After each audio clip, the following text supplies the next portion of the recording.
Hello, everyone. Welcome to the Comics Cube. I'm Paul, and I'm here with Duy. And today we are going to be talking about Marvel Super Special number 4, The Beatles Story.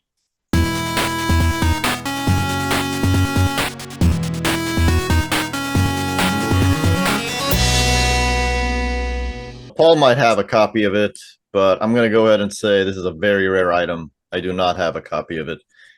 However, with some creative Googling, you can find it on the internet. Yeah, I don't know exactly by finding the scans who you would be ripping off, because I don't know.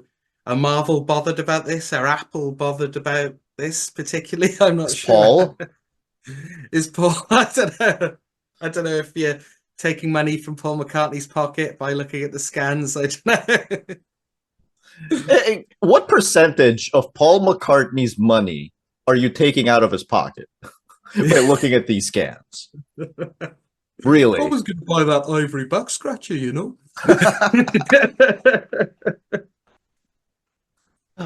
The question becomes not just the scans, because the scans are not money that exists, right? But if somebody were to reprint this, who would you have to ask for permission from? I've got absolutely no idea, because they've all got stakes in Apple, haven't they? The Beatles, well, it's not even Yoko anymore. It's Sean, I think, is in charge of all John's side of it, and Olivia John and Lennon, Danny, John Lennon's son. yeah, John and Olivia Yoko's and son. Danny are in charge of like George Harrison's side, and then Paul and Ringo are still in charge of their sides of it. So it would be them, and I guess it would be Marvel as well. Really? Like, does Marvel really Does Marvel really Disney? care? Disney might Well, care. I wonder actually when these, Sam Mendes is doing these 4 films about each Beatle. Have you heard of that? I have not heard of that. Are we doing a Beatles extended universe? Yeah, there's going to be a Beatles cinematic universe. Apparently, Sam Mendes is going to direct 4 films about each Beatle, which I'm quite looking forward to. And so I know I wonder if that comes out through Disney. I wonder maybe they will do a lovely hardback deluxe edition of this. I don't know, which I will buy. In Yes. which case, I'm first in line. By the way, Yes. there's only 2 ways to really release those 4 movies. You either start with John and end with Paul, or the other way around. Do you know what I was thinking about this? I think that might be the order they do them in. I think Ringo's is going to be the big movie.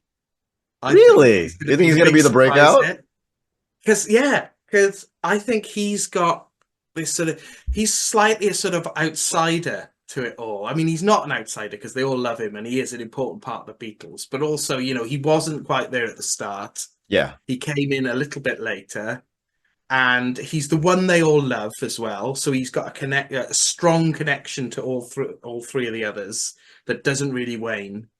And he's had quite a compelling life in his own right. He was a big party animal with Harry Nilsson in the 70s. He made all those films, those brilliant films in the 70s and 80s. So he's got that Hollywood career going on.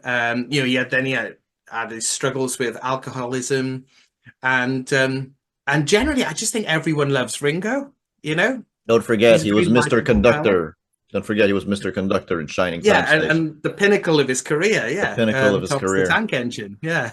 My favorite thing about him being Mr. Conductor is that there is a certain segment of the population where I can go Ringo Starr or George Carlin, and only that segment of the population knows what I'm talking about. What was George Carlin, Thomas the Tank Engine in America? Season 1. So, like, there was a show called Shining Time Station, which was Thomas the Tank Engine, but there was a framing sequence around Thomas the Tank Engine, which takes place in a train station, where Mr. Conductor shows up as like a really, really tiny person. Magical tiny person. He tells stories about his friends Thomas the Tank Engine, where in that world Mr. Conductor is regular sized. Right. So, and then in season 1, it was Ringo Starr. In season 2, the owner of the train, if I remember right, the owner of the train station was the same guy, but now instead of a nephew like he did in season 1, he now has a niece. And instead of Mr. Conductor being Ringo Starr, Mr. Conductor was now the great George Carlin. This is because over in the UK, as far as I remember, we only really had Ringo narrating it, but we never had these intro scenes you speak of. Oh my Wow. goodness, Paul. I need you to see Wow. this. I will find it. I will send it to you immediately. It is Yeah. amazing, especially when Yes. you realize who George Carlin is later on as an adult, and Yeah. you know he's known for like a lot of swearing. How is he on this show? But the funny thing is, the two seasons, both Mr. Conductors would just repeat the Thomas the Tank Engine stories. They'd be the same stories. Yeah, yeah. So I don't know how they managed to get 2 seasons out of this, but they did. Wow. That's blown my mind. Wow. Brilliant. There we go. Ringo Starr, people. And that's the end of the this week's cube. No, it isn't. No. Like, share, and subscribe. Let us know what you Yeah, think. yeah. And if you watched Shining Time Station, tell me who you preferred. Yes, yes. George Carlin, the fifth Beatle, in a way. Well, that's the thing. Ringo is the fifth Beatle, isn't he? Well, I don't know. It depends if you count, because I assume you're referring to Pete Best. Yes. Yeah? But then there was Stuart Sutcliffe as well. All right. Yeah. Right. And then there was all the other people they had in the Quarrymen and what have you. Well, I Before they mean, were proper Beatles. I mean, that's a different band, Paul. It's a different band altogether. That's like saying Audio Slaves, Rage Against the Machine, and Chris Cornell's a new member. So. Well, in many ways, you know, the Quarrymen are Rage Against the Machine, and the Beatles are Audio Slave. I suppose that makes sense. Yeah.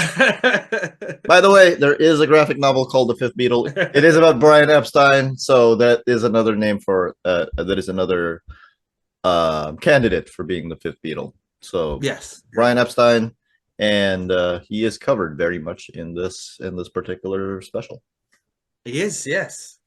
Before we really get into the special, then I think I'm going to start by asking you: do you like the Beatles, Duy? I think this is pretty obvious. So I don't think I like the Beatles as much as you do. And I do have to wonder how much of that, and I'm serious about this, I do have to wonder how much of that is me not being from the UK. But I will say, and I don't think this is going to come as a surprise to people, I stole my whole look off of John Lennon. I like when I needed to find glasses and like I didn't want to look like a total dweeb back in high school. I was like, well, who looks cool with glasses? John Lennon. I guess I'm growing my hair out now. So very specifically, of course, that latter half, I think that latter half of the Beatles more appeals to me than that first half, which of course is the half that my mother loves. When they were basically when they were singing happy love songs, which over time I have grown to love, actually.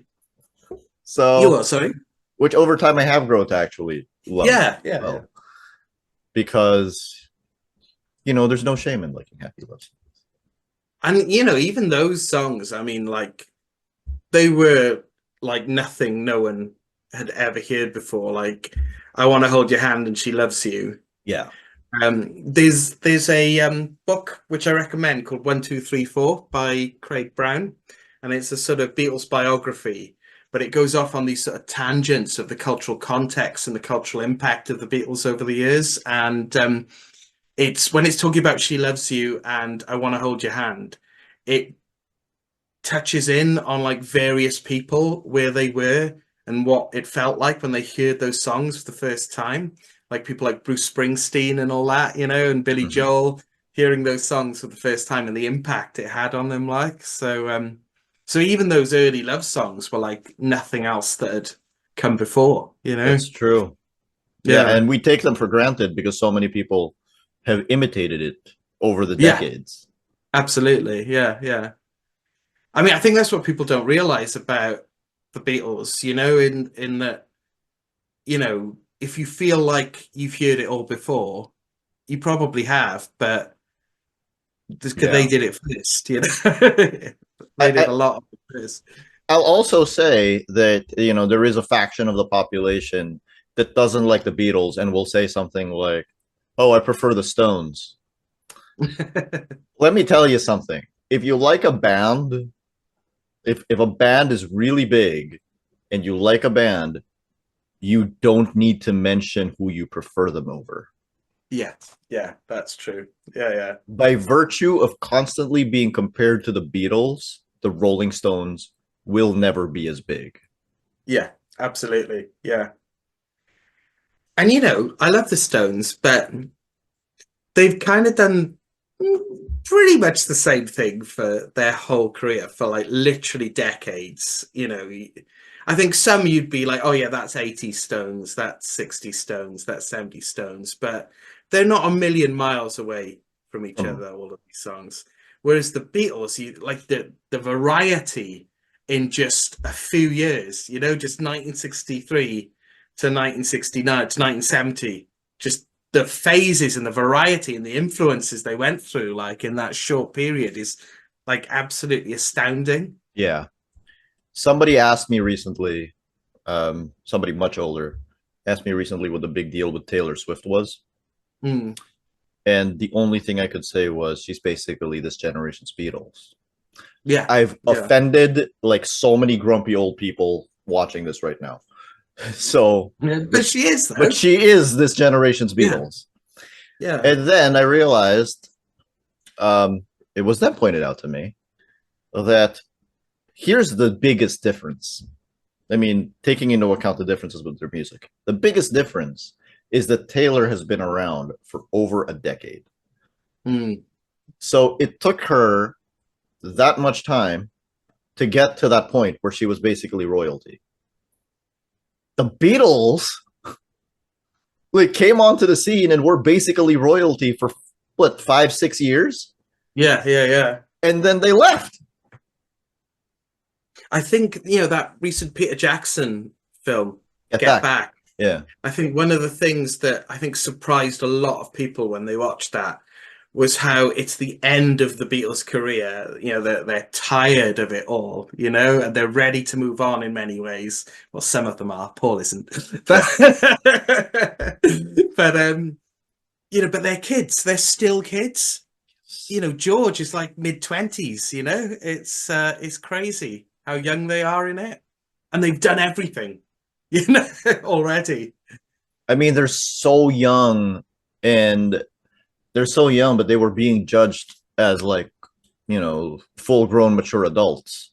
Yeah, yeah, yeah, And I yeah. think that was the problem Mm. in many ways. But let me ask you, Paul, because I've always been curious about this, and I think that people have different answers. Who is the if you had to pick one Beatle to say like he is the Beatles, I think I know your answer. Well, I can tell you my favorite Beatles because all of them, all four of them, are like a vital ingredient, I Yeah. think. But my personal biased favorite is Paul McCartney. He is my favorite.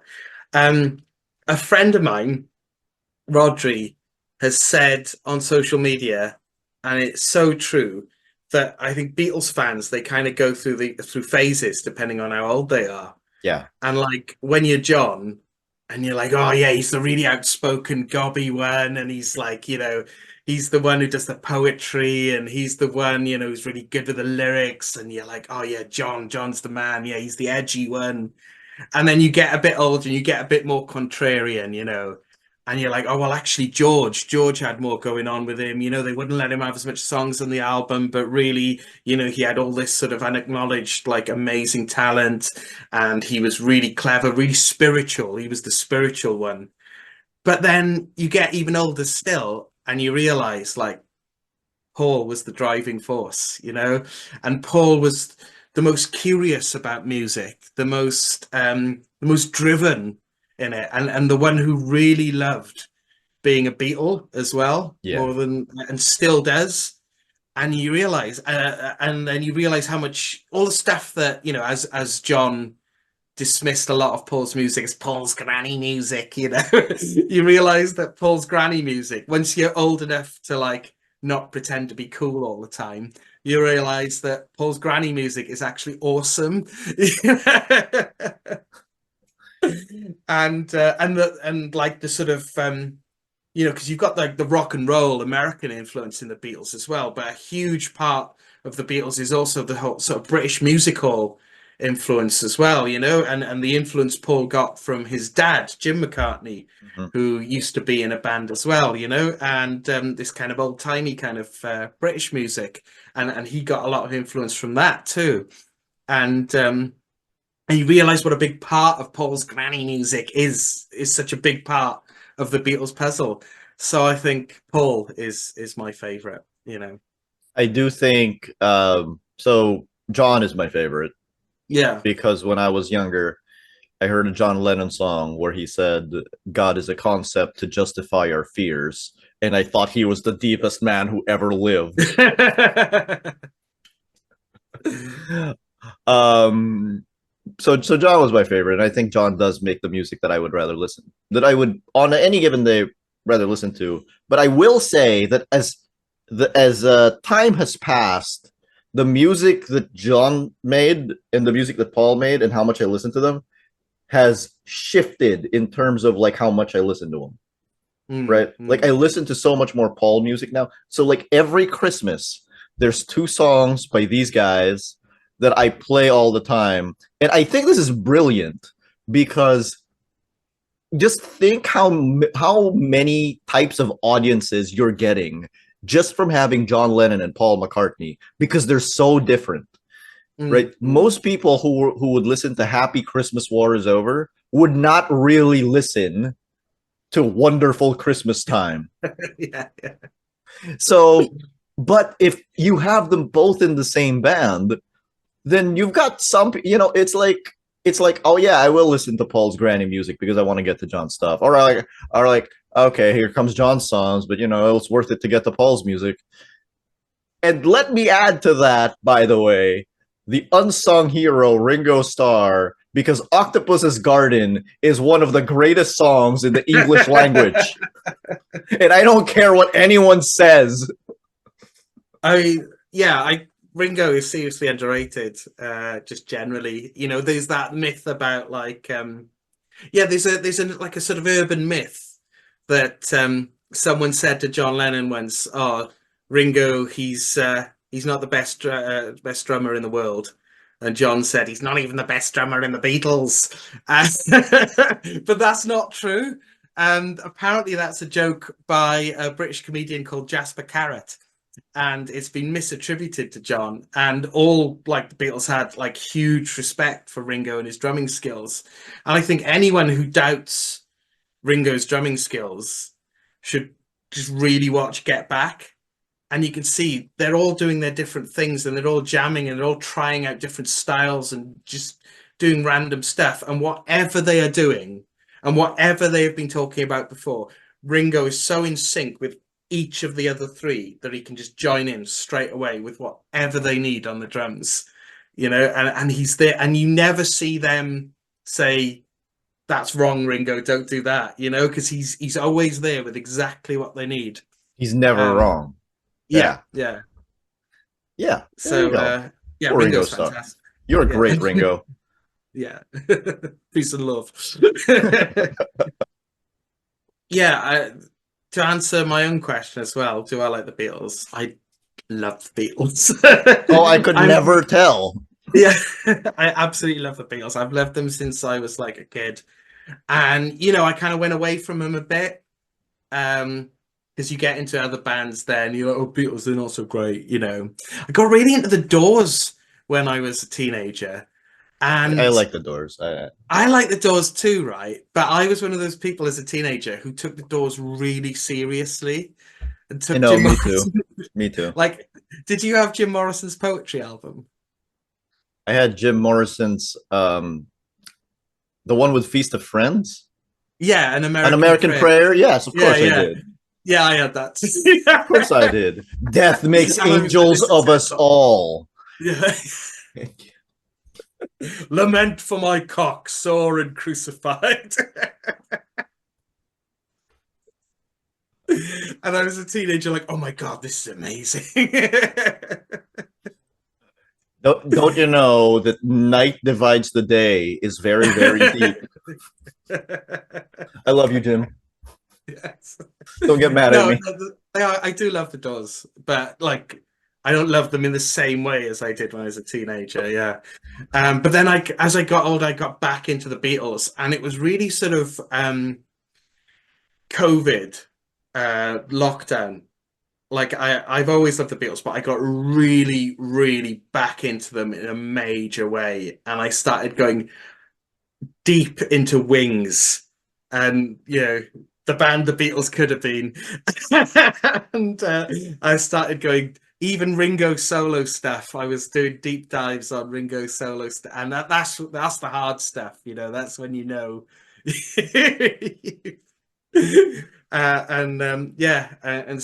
I haven't come out of it yet. I'm still in that sort of very deep Beatles hole. Oh, you spent money on getting that book. Yes, I did. I spent like, what was it, like 40 quid or something buying this, which is quite bad. This is an out of print book from 1978 Yes. with, and I'm surprised that you got it for that cheap because that is a George Perez collectible. Yeah, yeah, yeah. So that brings us nicely. George Perez and Klaus Janson do the art on this Yes. comic, and it's written by David Anthony Kraft. Do you like George Perez? I mean, Me too. oh, I have a 5.5 hour video on YouTube where people give their tributes to George before he passed. So, Yeah, I might like George a bit, yeah, me maybe. too. Yeah. I mean, yeah, obviously he was incredible, and Klaus Janson as well is also incredible. I think. Well, Klaus Janson, I think best known for inking Frank on Dark Knight, Yeah, and on Daredevil. If you ever want to see what an inker does, just look at those two works because very different. yeah, yeah, That's what happens because I think on Dark Knight Frank wasn't penciling so tightly, so very different. If you ever want to see what an inker does, I will say, Paul, yeah, this is from a period of George's career that because I don't really think he hits his stride until like maybe midway through the New Teen Titans, yeah, which is yeah, a couple of years before the Crisis on Infinite Earth, so like 1984. So this is about 6 years before I think he's actually great. yeah. Um, I'd agree with that. but But you can see flashes of it, can't you, in this you Beatles comic? I you think. really can, you really can. Yeah, I Um, get the impression that George has done mostly layouts on this, and Klaus Janssen's done a lot of the heavy lifting. I find in this, I think the close-ups are really George. The close-up on the faces are really George, but like your panels where there's lots of people in, I feel like Klaus Janssen's doing a lot of the detail there. Let me read something from Modern Masters Volume 2, the George Perez edition, and then we can figure it out from there. But I also wanted to let you know that a few years ago, actually like 2 years ago, somebody on Heritage Arts sold all 39 pages inked original art for, it won't say how much it went for, but apparently you can make an offer to the owner for 105,600 US dollars. Wow. So probably that much money, significantly more than you paid for that copy of your book. Yes. The original art is penciled and inked, so I don't know how tightly George did, but here we go. They ask, how did you end up doing the Beatles story in Marvel Super Special #4? And he says, I was a Beatles fan, and David Kraft was a friend of mine who had worked with me on Man Wolf and Logan's Run. little bit of trivia. George's first artwork was for Man Wolf. Wow. Man Wolf, what the hell? That's John Jameson, isn't it? Man, well, John Jameson. And he mentioned that Marvel wanted to do a Beatles story. I said, wow, now there's a challenge. I didn't see beyond the novelty of the project, so I said, yes, I definitely want to give it a try. Obviously, David was an enormous Beatles fan and also a music collector, so he managed to find tons and tons of reference. The one challenge with the Beatles is, of course, they're iconic. I had the challenge of trying to put in a comic what would probably have worked better in a film documentary. And not having any sound, we had to invoke the spirit and the genius of the Beatles without the advantage of their music being there. We didn't have the copyrights, and you can't play a comic anyway. So I fell back on trying to do clever design work. I think The Beatles was one of the first books that I really, really went into design. Design over storytelling in many cases. I tried to tell a story, but a lot of it was do something interesting with the chapter headings. Do interesting things with the theme of this particular page or with a time frame. If it has to do with Sergeant Pepper's, do the pop art Peter Mac style. Try to capture the essence of the movie posters or record covers, things like that. I think in the long run, it was both successful in that I managed to achieve something I had never achieved before, and maybe a little bit of a disappointment because what we could do at the time limited us. Klaus Janson and I had grown to not be the best of matches. I tried very hard to catch a likeness, and sometimes Klaus would either use his own reference or try his own way. that makes a lot of sense. Yes. Sometimes he kept the likeness, sometimes he lost it, or sometimes he got it better. It varied.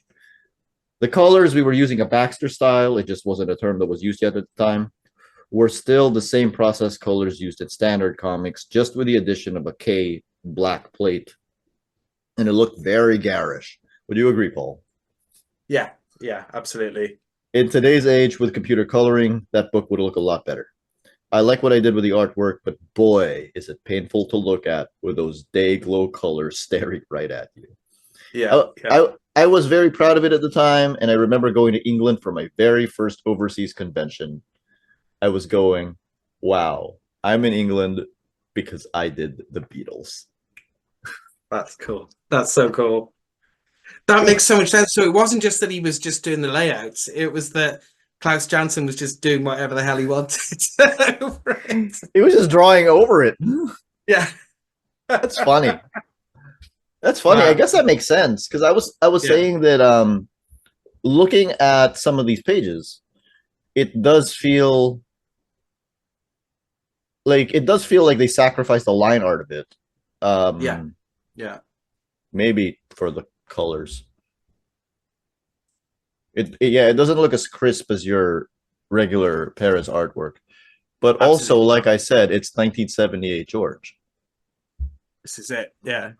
And you can see in his Avengers and stuff like that from like the late 70s, he's great, but he's not quite there yet, you No, know? he's not. Yeah. He's not. And again, I don't think that he was there until like Yeah. midway through the New Teen Titans. Even like early New Teen Titans, I don't really like. I think he still had a ways to go. Yeah. But by the Absolutely. time of Crisis, he was like the best artist ever. Yeah. I mean, he is absolutely incredible. That's where George Perez and Klaus Janson were in 1978. What were the Beatles doing in What were 1978? the Beatles doing in 1978? They weren't around, So were they, Paul?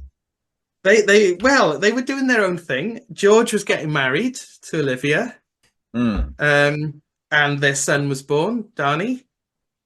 Wings released London Town, which didn't do very well apparently, but I like it. I think it's a good album. Yeah.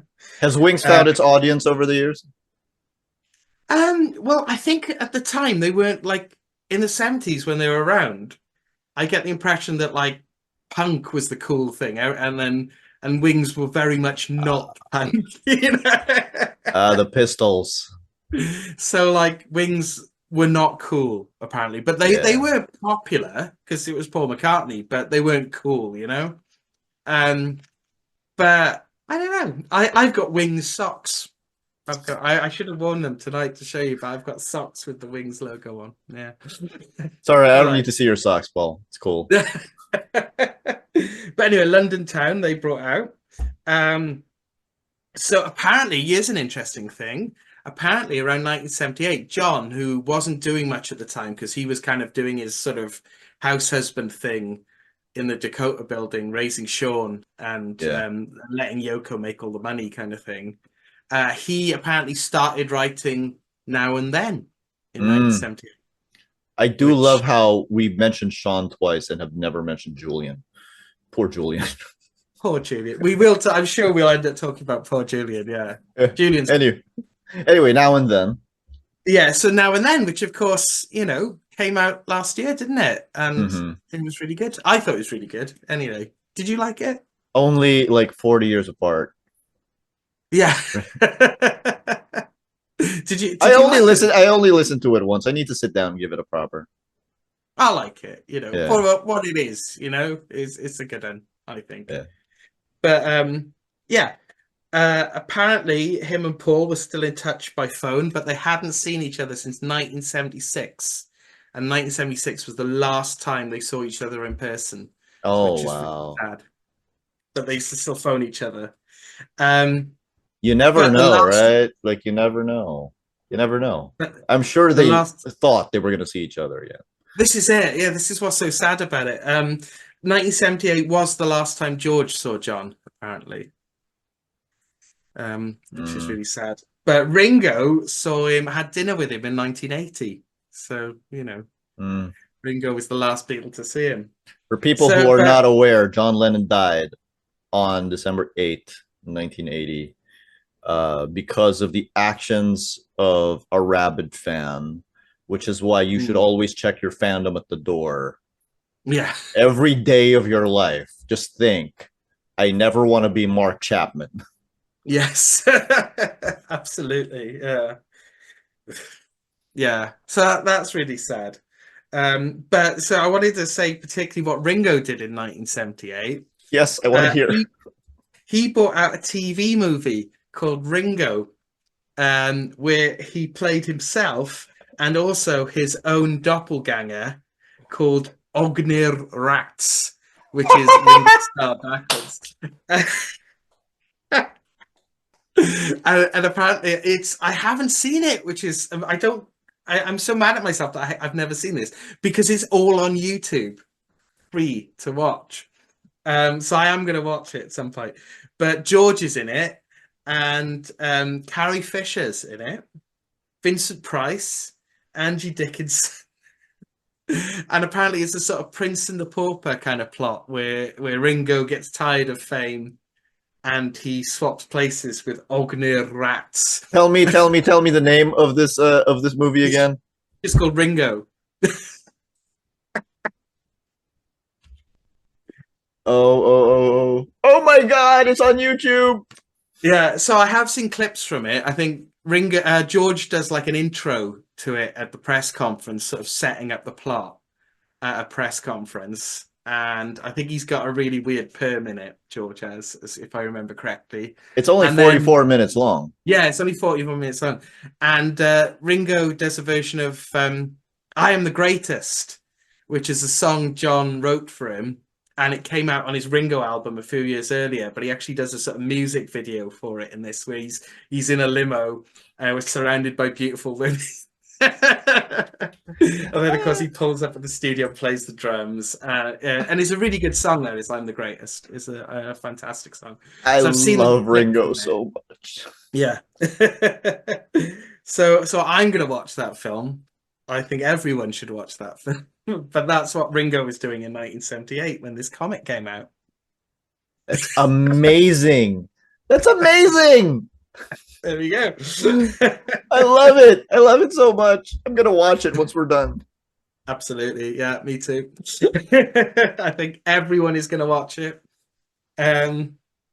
Yeah. So now that we've set the scene, I will point out we didn't mention David Anthony Kraft, but he was actually a rock and roll journalist. he was yeah. And do you know what? Something I'm going to touch on when we look at this in detail, it's like you can tell how much he loves the Beatles. It Oh really yeah. comes across in this. Um, which is really lovely. He writes a little sort of introduction in it, which I don't think is in the scans you've got, but it's a really lovely introduction, and in that it really comes across how much he loves it. He loves the band, and he also, because Beatles fans, I'm not this kind of Beatles fan really, so I think there's a danger we might get a lot of comments here with people pointing out inaccuracies in our dates and details and stuff, because I'm not one of these Beatles fans who knows the sort of, oh, on this day they recorded this take of this song and and a lot of Beatles fans love all that, which is great. I'm not criticizing that, but I think I'm more of a sort of, I'm in love with the story of the Yeah. Beatles, the story of their lives, and I'm not so hot on those little tiny details like that. Are you But saying that you favor story over continuity? yeah, I think I am actually, yes.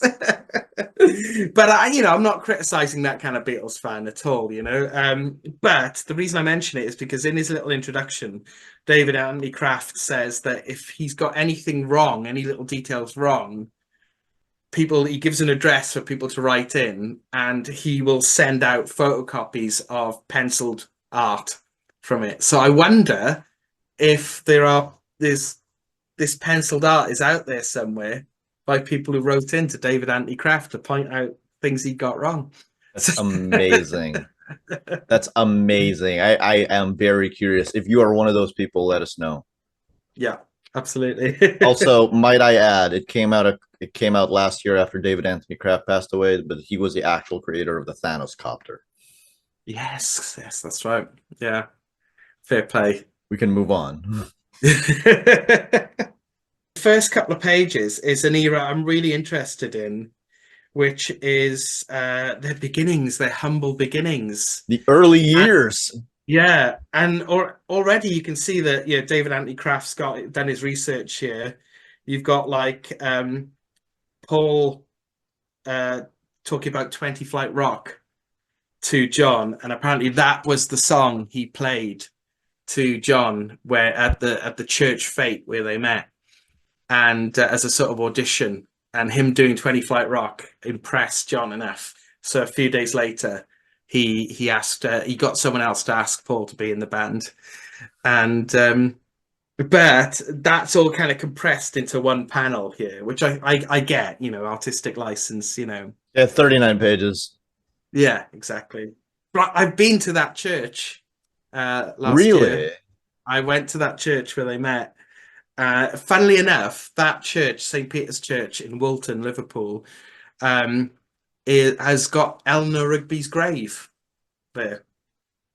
But it might just be a coincidence because I think there's conflicting reports about where that name came from. Okay. But there is a grave in that churchyard for a woman called Eleanor Rigby, which is pretty amazing. Well, Um, is Eleanor Rigby not a common enough name? Is Rigby I mean, it's not super uncommon, but it's not like Jane Smith or anything. okay? It's yeah. I'll also point out if you take a look at the drawing of that church, it's super detailed. We mentioned Logan's Run earlier. The comic book adaptation of Logan's Run by the same creative team, and that's where George says he started drawing super detailed backgrounds simply because they did not have the likeness rights to the actors for Logan's Run, Oh, and he also couldn't do any creative visual storytelling because he had to follow the art direction for the movie, as with most comics adaptations. Honestly, most comics adaptations of movies suck specifically for this reason, because they're not allowed to actually be comics. yeah, Um, yeah. so he just had to do something else, and the way he decided was, I'm gonna draw the hell out of these backgrounds, and that was the year before this. So this Wow. is so without Logan's Run, his whole career is different, and this whole comic is different. That entire first panel with the church is different. Well, I think that's a shot of Liverpool there, isn't it? That's yeah. Yeah, the whole shot So of Liverpool. yeah, it's a really detailed shot of Liverpool Oh, too. is that not the church? No. That's a building in Liverpool. That is, yeah. The church is like a really small kind of Oh, villagey okay. kind of church. Yeah. Okay, Um, so that whole drawing of Liverpool yeah. is different. See, I just took it as an establishing shot.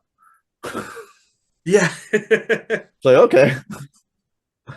But yeah. But so you're saying there's a parallel universe out there somewhere where Michael York signed a bit of paper to give away the rights to his face, and Crisis never happened, basically. Yes. Yes.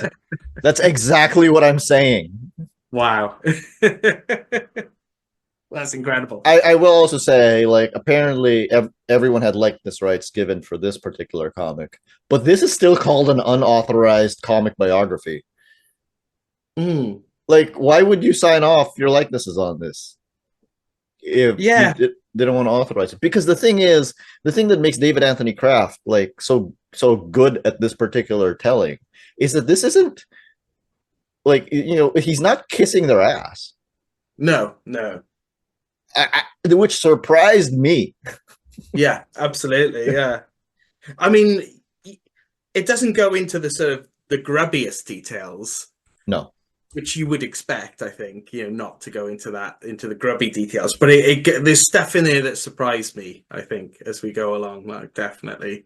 yeah, Um, the next panel is John and Paul. It says, although they often refer to themselves as the Nurk twins, they only actually refer to themselves as the Nurk twins twice at two lunchtime gigs they did in a pub owned by Paul's cousin.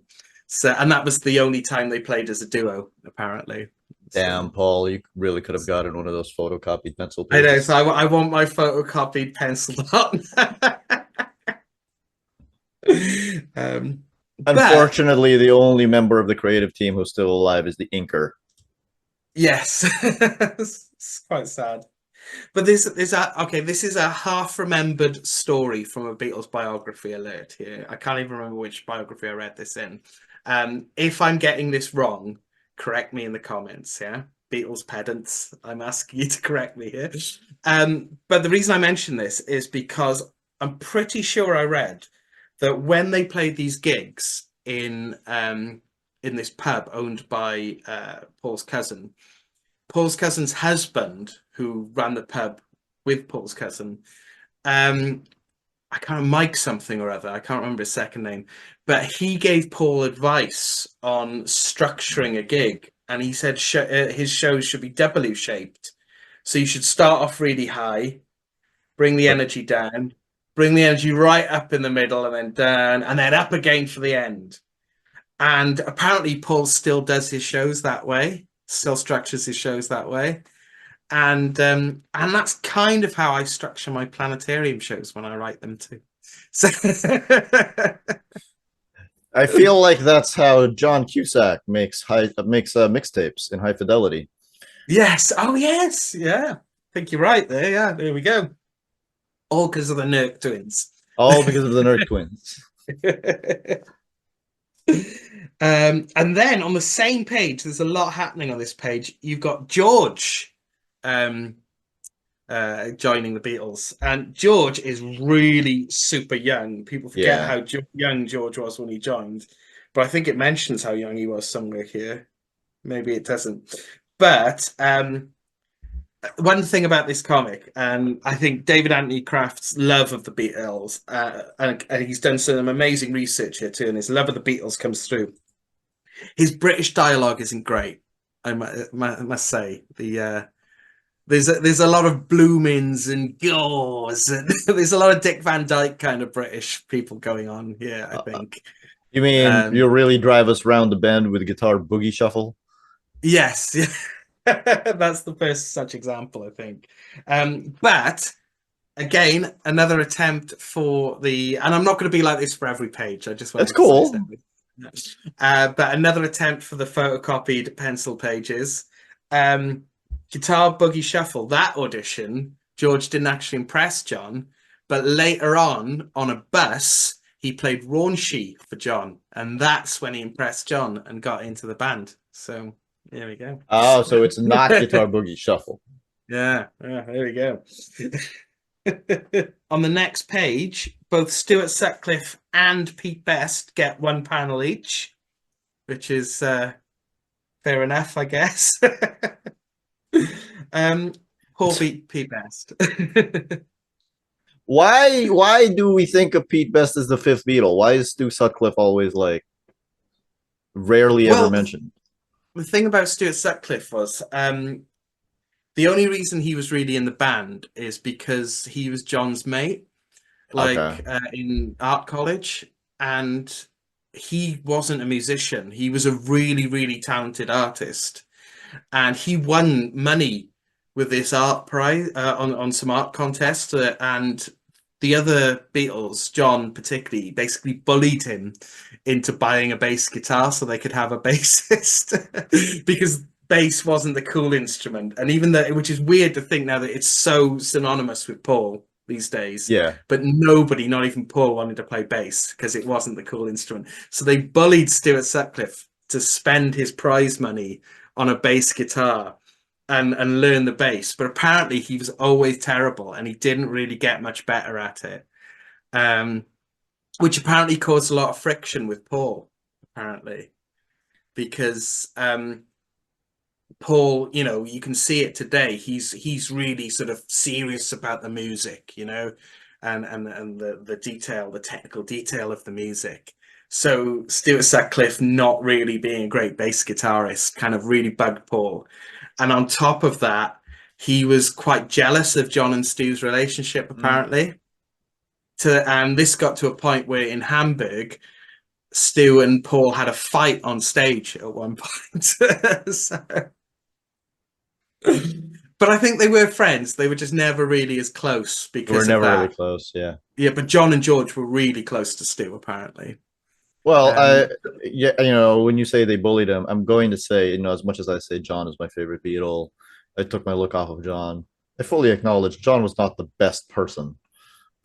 yeah, I mean, yeah, I mean, I think this is going to come up as we Yeah. go through this comic that, like, um, but I'm going to talk a bit more about this later because I've got, you know, like I'm not going to stick up for him. I'm just going to say this, get this out of the way now. I'm not going to stick up for John. But also I think there's, yeah, we'll get to it. We'll get to it. So yeah, so I think for this reason that he was never sort of an integral part musically, he was never an integral part of the band. Um, you know, and and you know his story is that he died so young, so tragically, but he wasn't in the Beatles when he died. He had left by then, and he was living in Hamburg with Astrid Kirchner, who they met over there in Hamburg. Um, and he was only 20 when he died. But he would have been a huge artist. He would be known in his own right, I think, separate from the Beatles if he had lived. Yeah. So I think for all these reasons, he's not really kind of remembered in the same way as Pete Best is. Whereas I think people can kind of, it's such a hard luck story, the Pete Best story. Yeah. I mean, he's doing all right now, but you know, the legend of Pete Best is such a hard luck story that people kind of identify with it more, I think. You know? Like they really were on the cusp of fame and they got Brian Epstein. They didn't even do it themselves. They kicked him out and never spoke to him again ever. And he What didn't what make it. what's he doing now? So he did loads of different jobs apparently over the decades following. He tried making it with a few of his own bands and it didn't work. I think he was working like in a job center for quite a few years. Um, and I think he got really low at one point. But in the 90s, you know, when the Beatles anthology came out in the 90s, and those CDs of like all those really old kind of outtakes and early cuts and stuff came out, he's playing on loads of them on the Anthology 1 CD. Oh, So the Beatle Paul apparently made sure that he got his due. And he got loads of money in the 90s then for that. So he's doing all right. And his half brother, I think his half brother, Rogue Best, runs a Beatles museum on the same street as the Cavern in Liverpool, and it's really good. I've been there twice. It's fantastic. So, yeah. If you were Pete Best, how would you feel about your brother having a Beatles museum? I think that Pete Best's all right about it now. I think he's made because he's playing now. I mean, he's in his 80s, but Yeah, he's still drumming now, and I think he's all right with it now. that's good. But I think at one point he wasn't. But one cool thing Pete Best did on the anthology cover, on the cover of Anthology 1, they took a poster of the four of them with Pete Best instead of Ringo, and they ripped off Ringo's head, Pete Best's head, and put a picture of Ringo there Oh instead. my God. So what Pete Best did then was bring out an album after that was all black cover with just that corner that was cut out. And it was either that same album or a different album, I can't remember, but he called one of his albums Best of the Beatles, which is really cool. I mean, points, Pete Best, Yeah. points. But like the thing about Pete Best, I'm going to be a bit cruel here. Like some people say, like, oh, actually, he was a better drummer and all this, and he wasn't. You know, I'm not like a musical expert, but if you listen to those early recordings, he's kind of, there's a version of Love Me Do where Pete Best plays, so you can compare that with Ringo's version and with the session drummer that George Martin got in when they recorded Love Me Do as well. And Pete Best is just all over the place. You know, he's not as good a drummer as Ringo, and apparently he didn't click with the other three in the same way. He was you know, you see that sort of when you see them together, you see that they're almost like one entity, aren't they, the four of them? Yeah. And they were the Beatles, and apparently he didn't click in the same way with them. So Yeah, people just like to bring down Ringo. And I feel like these are the same types of people who would also say like, "Oh, I prefer the Stones to the Beatles." You know, like yeah, they're better. I think And so. like it's just people like to be contrarian. Yeah. Oh, here's a weird Britishism. When they go into Hamburg, John says, "I just wonder, George, I if was gonna ask. Yeah. Hamburg has any bacon and butties," which is weird. What does That's that like, mean? well, bacon butties is bacon sandwiches. So, but I Bacon think and buddies. perhaps, yeah, bacon and butties doesn't make any sense. So I think David Anticraft sort of misunderstood something there. Buddies? By the way, let me say, like this particular close-up of John and George, knowing that this is a Beatles comic, I know these are John and George. Yeah, absolutely. Right? Like They're really good. They are, yeah. it is interesting to me that in 1978, this counts as realistic. Right? George is considered in the 80s, 70s, etc., as a realistic artist. And these days, with your Brian Hitches and your Mattia de Ulysses and Yeah. all of these other guys, this comes off as positively cartoony. Yeah. That's pretty But I amazing. guess like realistic was Neil Adams back then, wasn't it? Yes. Yeah. And you can kind of see the sort of Neil Adams influence in this, I think. Oh yeah, absolutely. I think you can see. Yeah. I think you can see Neil Adams all over early George before he becomes Absolutely. George, and I think even with like later George, you could still kind of trace it back to Neil. Do you know one thing they should have put in here? I understand why they didn't, but they should have put George Harrison losing his virginity in here. Because apparently in Hamburg, he lost his virginity in that dingy little room, which is depicted in this. Oh, really? Yeah, the rooms they were staying in were so Bruno Koschmider, who's mentioned in this comic, he owned the club that they were initially playing in, And so he gave them a room behind the screen in his porno cinema to sleep in, with no windows or anything. Apparently, it was like two dingy little rooms. I think John, George, and Stu were in one, and Paul and Pete Best were in the other, which I don't think Paul liked very much because he felt jealous that John and George and Stu were having fun in the other room, and he was stuck with Pete Best. But yeah, apparently, one of these nights in Hamburg, George lost his virginity, and all the other Beatles, like, they didn't say anything during the deed, but when he finished, they all cheered. Apparently, just like... So why isn't that in here? That's a story. My God, imagine being such a public figure that you don't, that, you know, the details of how you lost your virginity are public knowledge. Hamburg, though, it's such an important part of the Beatles, so I'm kind of glad it's kind of covered a bit. And obviously, they can't go into all the grubby details, but they kind of, I feel like they cover it as much as they can in this comic. But the thing about the Beatles story, I mentioned it on, I was fascinated with the Beatles story, you know, the story of these four men. And it's one of the reasons that fascinates me is that even though they are like these four incredible talents, so many things had to fall into place for them to become the Beatles, you know? And one of those things was Hamburg, because in Hamburg they were playing like 8 hours a night non-stop. And the only way they could do this was drugs. And they used to take this drug called Prellies. And Yeah. so they were speeding off their tits, like playing for 8 hours straight. And that's one way to get really good, right? Is at playing an instrument is just to play 8 hours a night every night, Get that speeding off. 10,000 hours of practice.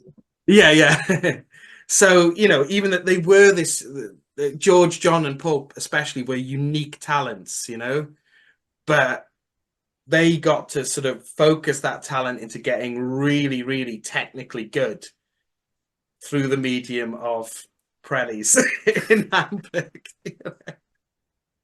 There is, if you Google the Beatles Prellies, there is an absolutely terrifying picture of John, George, Paul, and Pete Best just off their faces, you know, doing that sort of clenched teeth thing, and they look sweaty and pale, and it's terrifying because they're, you know, they've got the mop tops. Well, Pete Best doesn't, but the other three have the mop tops, so they're recognizably Beatles, but they are terrifyingly smashed. And they're holding up the Prellies to the camera like this. Yeah. And it's just one of the scariest pictures I've ever seen online. I You recommend. people have been warned. Yeah. Trigger warnings. So we get Hamburg, and then we get the Cavern, and they meet Brian Epstein. And I think what comes across straight away is how much Brian Epstein, you know, really cared about them, which is really nice. Here you've got Yeah. these beautiful panels where he's trudging around in the rain, bless him. Yeah. I will say, like, it does, like, it takes 2 pages to get to Beatlemania. Yeah, yeah. Well, do you know what? You say that. Another book I'm going to recommend to people out there is Tune In by Mark Lewinson. Mm-hmm. And it's the first book in a trilogy of a complete biography of the Beatles. And Tune In is one of the thickest books you've ever seen. It's absolutely massive, right? It's huge. And it only goes up to about 62. So all these first 2 or 3 pages is that book, you know, and apparently Wow. volume 2 is going to come out, and it's just going to be like the middle of the era, you know. So but it's a great book. I really recommend it. Like, So for you aspiring writers out there, this is what you call summarizing. yes, absolutely. Speaking of Brian Epstein walking in the rain, that's really dramatic framing. Like, It's lovely, isn't it? It's a bit like Spider-Man No More, isn't it? Like this is more than I expect from like a biographical comic because like he doesn't know that like this actually happened. Yeah, He's just yeah, thinking yeah. this, and then they're like, "Well, let's just stage this in the rain as he walks away." It's a really lovely panel. And then on the next page, you've got a really beautiful panel. Where it's talking Yes, about how Stuart Sutcliffe died. And it's got this lovely panel where like the Beatles are playing in silhouette and it's got like kind of Stuart Sutcliffe's face next to them. And that's really lovely, that panel. I love that one. dies of a brain tumor at age 21. Yeah, yeah. He's That's so sad. really sad. Yeah. This is the thing, right? The Beatles are so young. I think that because we were born in the year we were born in, like we think that they were old. mm, We tend to think that yeah. they're old. But John died at 40. We are now older than John. I have a At the, very hard time whenever I think I am older than John Lennon. we are That older blows than my John mind. Lennon. Yeah. And by that point in time, he hadn't been with the Beatles for a long time at that point. Yeah. Yeah. So it's just really like maybe get off their backs. Yeah, absolutely. 1960 society. They're Yeah, kids. I mean, yeah. Again, John's flaws, and I'll go into this a bit later, and this sounds like I make excuses for him because lots of people have had difficult childhoods, lots of people had trauma, and they don't do the things that John did. So I'm not making excuses for him. But I do think people forget how damaged John was by the things he'd been through in his life. Um, like his father had basically abandoned him. Um, his mother died when he was a teenager, got hit by a car, and she never really raised him. He got raised by his Aunt Mimi, who was his mother's sister. Yeah. And apparently, he loved his Aunt Mimi and his Aunt Mimi loved him, but she was very strict and they clashed a lot. And he was just sort of getting to know his mother again because his mother was living with a boyfriend and she had new kids, kids of her own at this point. And he was just kind of like getting to know her. And they had this weird relationship where it was almost like she treated him like a little brother rather than a son. Yeah. And then she got hit by a car and it was all over. And he never got to sort of reconcile these feelings. Um, and so, yeah, I think, I'm not making excuses for him, but people forget how much he went through, how young he was and stuff. I don't know. I'd still sound like I make excuses for him, and I don't want to do that. Oh, I mean, I do think like it is beneficial for us to just be nicer to people regardless of what they've been through. Yeah, Uh, yeah, without making excuses for them, be held accountable for stuff. But yeah, yeah, at the same time, an eye for an eye makes everybody go blind. yeah, absolutely. Um, I should like this. I want to say as well. There's this panel here with John and Cynthia, where John is saying women should be obscene and not heard. I don't think he ever said that. That's been attributed to Groucho Marx as well. So I'm not sure John ever said. I think John was funnier than that.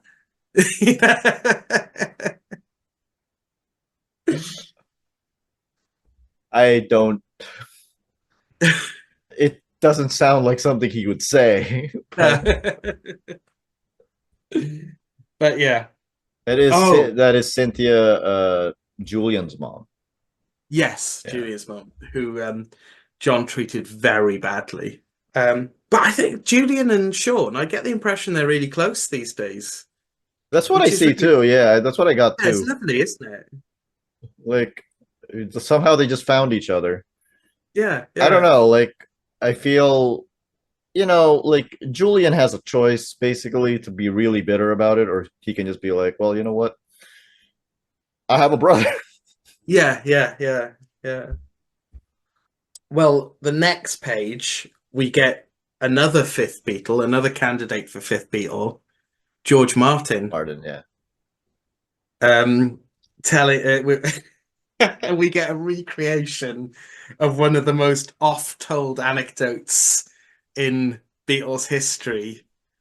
Um, Let me know, boys. Is there anything you don't like? Well, for starters, I don't like your tie. Very much an anecdote that has been done to death, I think. Uh, Here's a plug for an account I'm very fond of on Blue Sky. There's an account on Blue Sky called I Don't Like Your Tie, and all they do is post parallel universe versions of this anecdote. So Oh, there's really? yeah, so there's an anecdote. There's a post they did where it's the same story. I don't like your tie, but they're all on a boat. And then there's another version where George says, I don't like your tie, and a big fight breaks out and they're hitting each other with microphone stands. And then there's another one told in the style of Billy Bunter comics. So My God. it's a fantastic. I recommend everyone follow that account on Blue Sky. It's fantastic. Can you imagine having like one conversation in your life just turn into this cultural phenomenon? Yeah. That's amazing.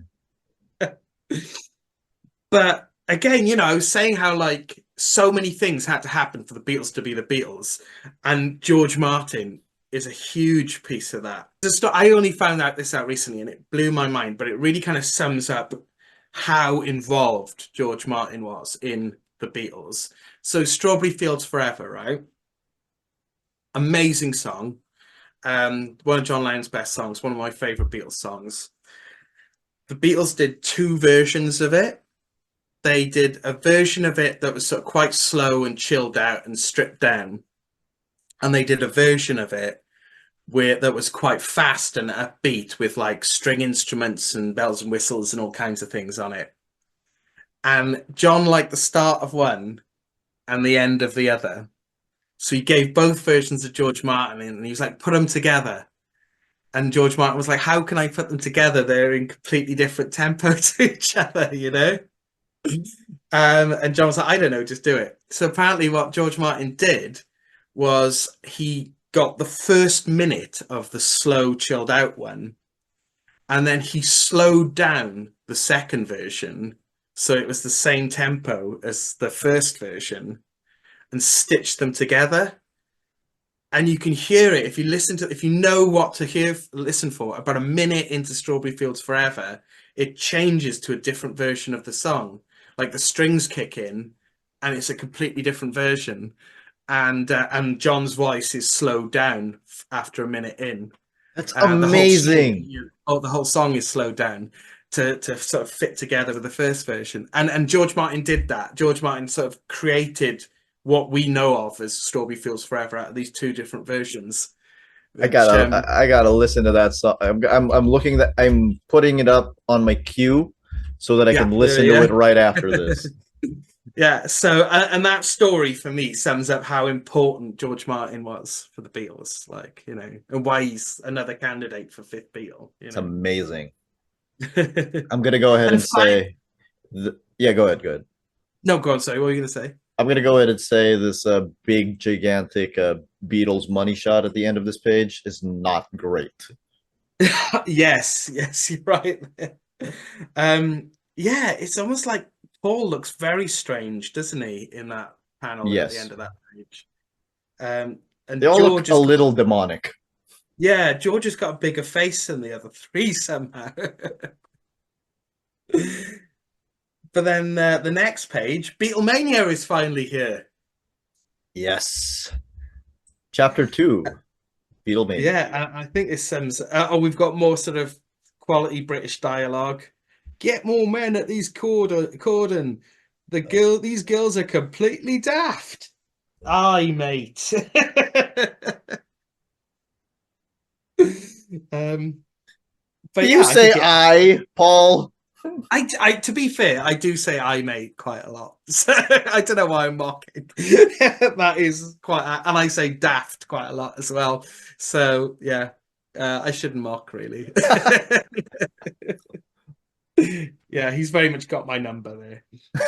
Oh, the next page is a really lovely, very George Perez. Hold on. I just want to point out back to that. Oh Back yeah, to that. yeah. That is an amazing sequence because That is one big picture. Yeah. The only reason that the panel gutters exist is because they had to put in the words and they don't want you to get lost. That's it. But it kind of works, doesn't it? Just having the crowd spread out of those four panels, it kind of emphasizes just how the crowd goes on and On and on, on and on and on. on. It's fantastic. And nice little insets with the police. Yeah, yeah. Uh, Yeah, that's really good, that page. Um, and then the next page, you've got a lovely picture of John that's very George Perez, isn't it? yes, it is. Um, doing his famous, although he does have a giant hand. That's the only thing I'll point out. Hands are hard to draw, Paul. I'm sick of the jokes about my giant hand. The first such instant. But he's doing his famous "the rest of you rattle your jewelry" joke here. My guess on that giant hand is he probably drew the second panel, and then he was Mm. like, "Oh crap, I don't know where his hand goes."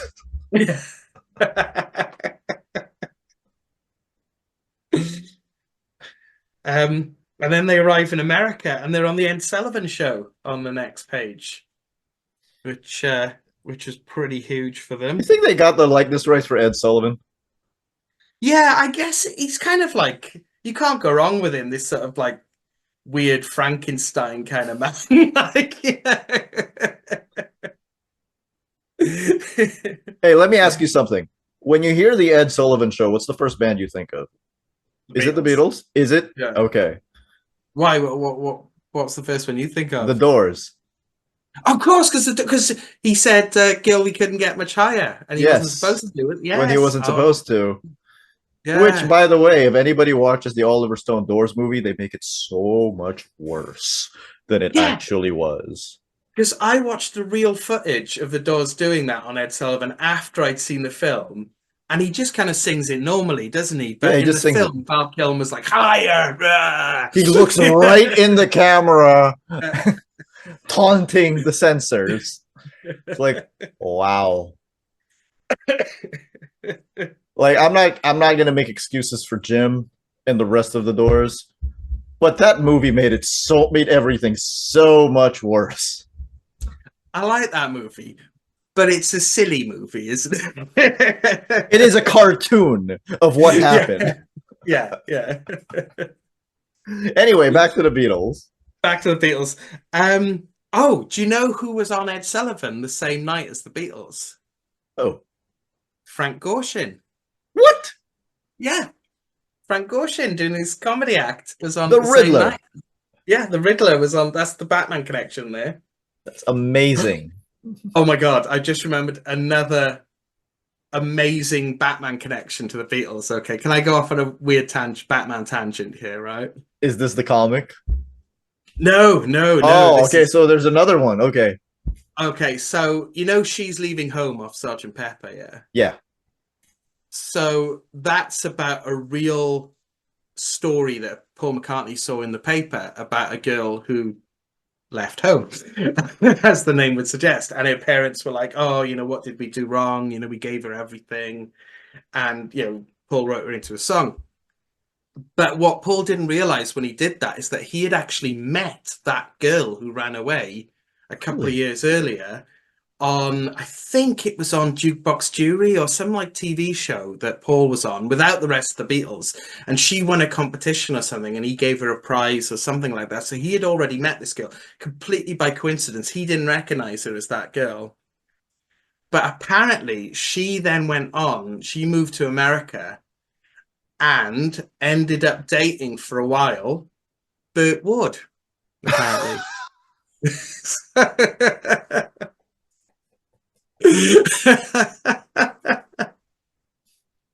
You So should that's, like that story, Paul, because sometimes just seeing Burt Ward walking his dog is supposed to give you a reaction. yeah, there we go. So there we go. Next time you see Burt Ward walking his dog on CW's brilliant Crisis on Infinite Earths, Just think that he dated the girl from She's Leaving Home. There we go. That's your fact. It's amazing. Oh, the next page. So Oh, this that's is where you really beautiful. see what George Perez was talking about with the whole leaning into the design thing. Yeah. It's a fantastic page. The next page, Hard Day's Night. Have you seen this film? I have not seen this film, but I immediately see the Superman connection. Remind me of the Superman connection? I've got a blank on that now. It's directed by Richard Richard Lester. Lester. What am I talking about? Of course, it's really obvious Superman connection. Yes. Yes, of course. Yeah. Director of So, Superman. director of Superman, the second half of Superman 2, right? Yeah, and Uh, Superman 3, I think, wasn't it? Did he direct Superman 3? did he? Maybe he didn't. Maybe I'm assigning false blame to him. Superman's 3 and 4 are such that even we don't know the details Yeah. about it. But Hard Day's Night is not, I'm saying this as a Beatles fan. Obviously, I love it because I love the Beatles, but it is actually a fantastic film as well. Really? Yeah, it's really, really good. It's genuinely funny, genuinely witty, really charming story. Wilfred Bramble, who was in Stepford and Steptoe and Son, who American listeners and viewers will remember was the British version of Stanford and Son. So Wilfred Bramble was the elder Steptoe, but he played Paul's grandfather in Hard Day's Night, and he's absolutely brilliant in it. And there's this sort of ongoing joke where everyone's like, "Who's that little old man? That's Paul's grandfather." It's just really great. I gotta look that up now. Like, Yeah, I'm gonna have to look up Hard Day's Night. I wonder if it's yeah. I streaming mean, anywhere. you will not regret watching it. It is genuinely a fantastic film, like one of my all-time favorite films. Not just because it's the Beatles, although a big part because it's the Although a big part is because Beatles. it's the Beatles. But no, it is really, really funny. It's genuinely hilarious film. Okay.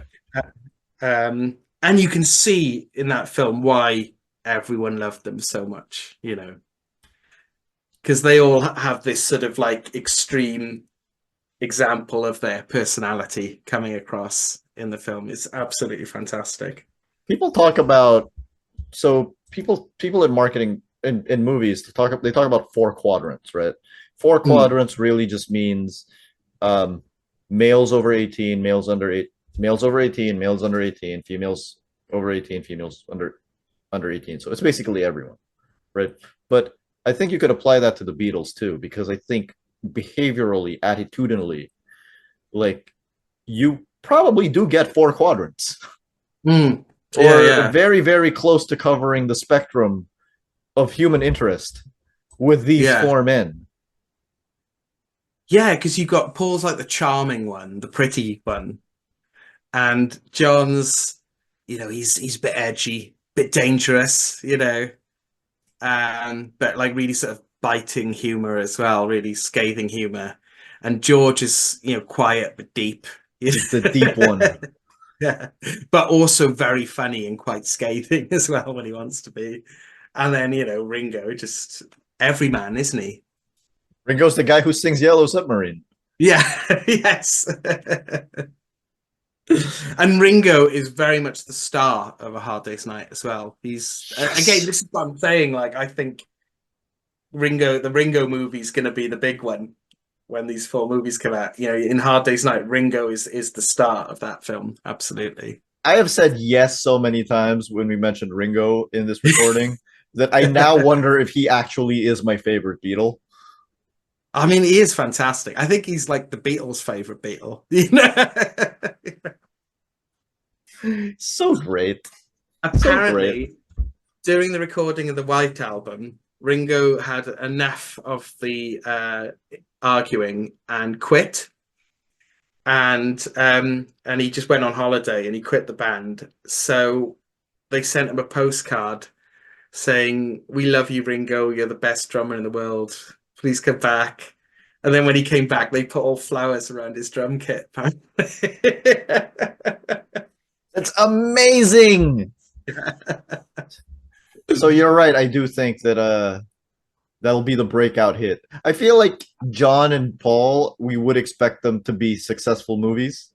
Yeah, yeah, I'm not so sure about George, but I think that Ringo, yeah. I'm all for it.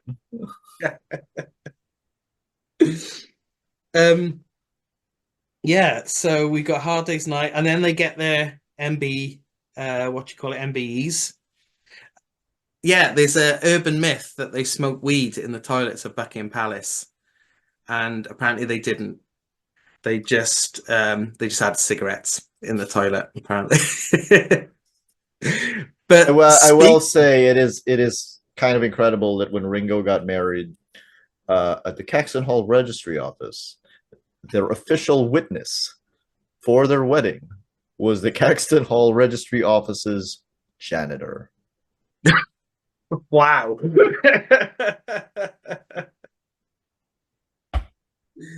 Oh, the one thing I think, like Maureen, his wife, she was so much more than this. But the one kind of thing I think about when I think of like Maureen is how George slept with her. Like everyone forgets that. This is after the Beatles broke up, but Ringo and George were like mates, and yeah, George slept with Maureen. Did they make up? Yeah, Ringo forgave him. Ringo, 'cause, yeah, Ringo, you're too good a dude, man. yeah, he's too good for this world. He was probably like, yeah, okay, I get it. Yeah. But then, Clapton stole Patty off George, didn't he? Eric Clapton Yeah, stole Patty. yeah. George forgave him. So, so I think it was just weird dynamics going on, I think. Maybe that's just the rock and roll universe. Yeah, yeah. I do like to point out that when Ringo gets married, they do so in secret. Mm, Supposedly to preserve the band's image, but word got around anyway. In today's day and age, that gets exposed the moment it happens. yeah, yeah, yeah. But female fans feel betrayed and they end up, transferring their affections to George and Paul because they're still Yeah. unmarried, which I guess kind of does explain why a bunch of the older people I know who are Beatles fans do say that they had crushes on George and Paul. That's interesting. Yeah. I mean, I will say I do think Paul is objectively the most good looking of the four. Yeah, yeah, you can see why he was kind of like the charming, pretty one, can't you? Yes. But George was seeing Patty at this point. Apparently, they were keeping that secret quite successfully. It's easy to Apparently, keep a secret with George, though.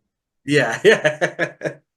And I think Paul was seeing Jane Asher at this point, I think and he they were, probably was, yeah. yeah, yeah. Um, but I guess like they were still sort of seen as single. Um, but we mentioned weed there, which brings us to Help, Ah, which, there we go.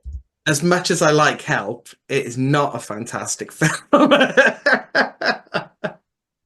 I'm not going to sit here and tell you it's a fantastic film because it's not, but I do like it. It is fun. It's a bit racist. I'm not going to lie. Really? Yeah. Really? I didn't realize that. Have you seen it recently, Help? Or was it No, at I all? haven't seen that recently, but I do know that it's quite racist. Yes, yeah, yeah, yeah. It's quite famous for being a bit racist. Just a bit. But apparently this is where George started getting into Indian culture, was some of the scenes, filmed here were like at an Indian restaurant with someone Yeah. had a sitar, and that's where George's sort of fascination began there. But which is quite ironic in it because it's a film that is quite racist. Yeah. I will say that when was Help? 65? 65? Yeah, yeah. Like that Year is after their weird that demise. it was that is weird that it is, shall we say, unenlightened in 1965, because I feel like they would have been aware of what Well, was I mean, happening. you look at British comedy in the 60s and 70s, even the 80s. I mean, what am I saying? Even the 2000s, there's blackface going on. You know, right up until the 2000s, there was blackface going on, stuff like Little Britain, you know. Yeah. But but that was all over the place in 60s and 70s and 80s British comedy. So in that context, it's not so out of place, you know, sadly. Mm-hmm. I do think that um, John, especially towards the end of his life, was significantly more. I'm going to piss off so many people. Woke. Absolutely. This is what makes, and again, you know, this is like Paul sounds like he's defending John Lennon bit again. He was on a journey, John was, and he was learning so much about himself as he went because he was like that trauma when he was a kid. I think it just stunted him, and you see it in like certain interviews, you know, especially when he's getting angry and certain and the kind of humor he was into. He's just like a frightened child. And again, that sounds like it's terrible because I'm excusing him by infantilizing this adult man, which is terrible, really, isn't it? I shouldn't do that. You know, he's a grown man. He's got to take accountability. But I really do think he got trapped in adolescence by the trauma he went through, and he was very, very slowly becoming a fully functioning man, an adult man, and it just got cruelly just cut short, you Well, know, and that's one of the tragedies of it. that's the thing. I do think that a huge part of the appeal of John Lennon to teenage boys is because, spiritually speaking, John Lennon was, until the end of his life, really a teenage boy. He is a teenage boy, yeah. Like he was frozen, a teenage boy frozen in amber by his mother's death, you know. Trying to Um, work out of that, trying to be yeah, better than that. and I think that's the redeeming thing about John Lennon is that he was aware of it. All the horrible stuff he did, he acknowledged it, which doesn't excuse it, but he wasn't lying to himself about the kind of person he was. And I think he was aware of it and he was getting better, you Yeah. know. Uh, just to skip ahead, something that really kind of does make me sympathize with John and kind of encapsulates this sort of frozen teenage boy thing for me is when Brian Epstein dies. There's interview footage of Yeah. John and George being in. Have you seen this footage? Oh, I thought you were referring to the thing in the book. Oh no, no, Yeah. this is in real. They might touch on it in the book, but there's yes, they're in the book in this comic. You see George is part of that Yeah. interview, and what George says, some spiritual bollocks basically about it. But John's side of that interview, he is absolutely gobsmacked, and he's giving one-word answers, and the look on his face is absolutely heartbreaking because it is someone else in his life who has left him, you know. And he doesn't have the words. He doesn't know how to process. Yeah, and Like he he he doesn't have looks that. like a child, you know, like a lost child, and it's just one of the most heartbreaking things I've ever seen. Like, you know, This is um, a good way to tell people, go to therapy. yes, absolutely, which John did. Which John John did go did, to yes. therapy. Yeah. Um. So yeah. So the reason I wanted to bring up weed was because they were really stoned when they made Help, apparently, That makes which you can sense. kind of tell. Yeah. And so they didn't really take it seriously. They were stoned all the way through it, didn't really learn their lines properly. But you know whose fault that was, don't you? Your friend, Mr. Dylan. Really? Didn't you know that? Yeah. I didn't Bob know Dylan that. introduced the Beatles to weed. Oh my God. Yeah. Yes. Robert Zimmerman. What the hell? Yes. In 1964, they met Bob Dylan because they were like really, and they mentioned Bob Dylan in this comic, I think. I love it. But they actually met him, and the first time they met Dylan, him, the four Beatles, and Brian Epstein all smoked weed together and got really stoned. That's And apparently, amazing. they all had different reactions to it. I can't remember what the others were, but apparently Paul was making Mal Evans, their roadie, follow him around with a pad just because he was having all these amazing ideas. Oh my god, that's amazing. That's funny. There we go. Yeah. So, You go, Bob. yeah. Oh, here's another Bob Dylan Beatles fact for you that I only found out recently. Do you know Fourth Time Around on Yeah. Blonde on Blonde? Do you know the story of that song? Well, no, It's now a you're gonna tell me. well, apparently it's a response to Norwegian Wood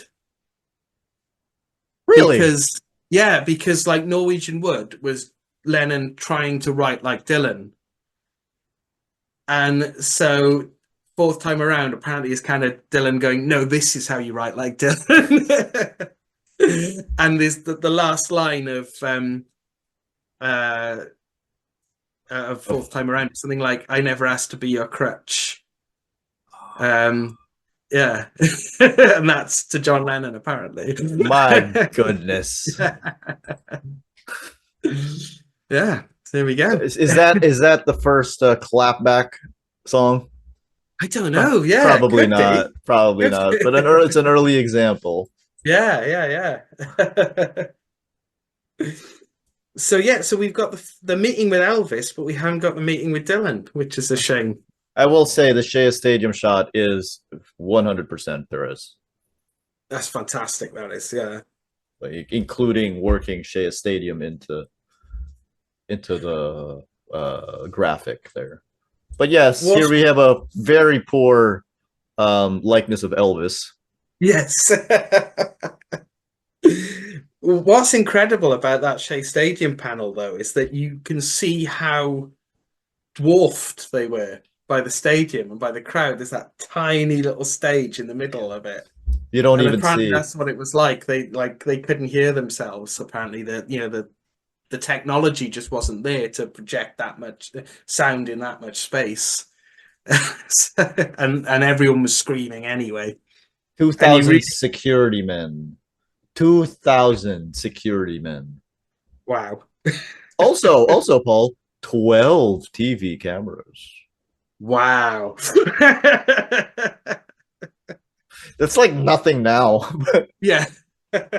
12 cameras. But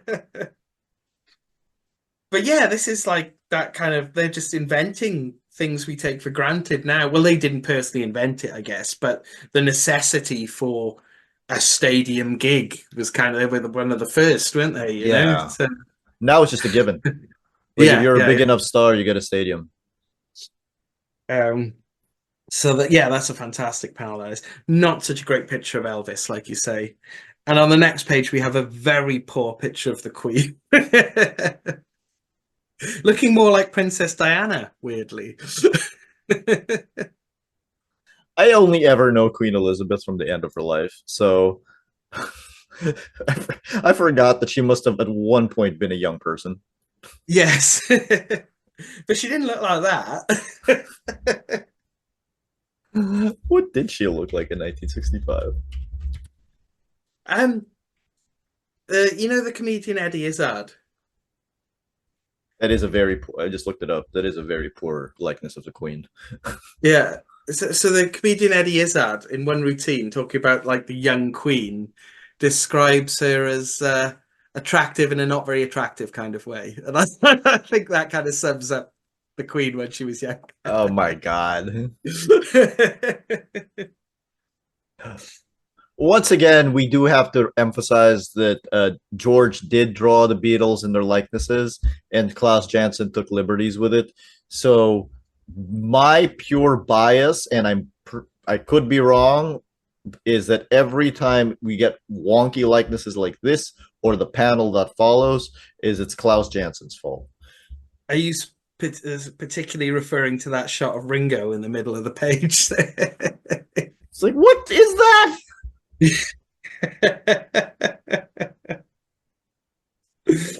Yeah, it's not great. Oh, next page. We get to Bigger Than Jesus. There we go. You want to do that impression of yours? Christianity will go, it will vanish and shrink. We're more popular than Jesus now. I do a terrible job. I do a much better, Paul. It's much easier to do. We're more popular than Jesus, but Jesus is pretty cool all the same.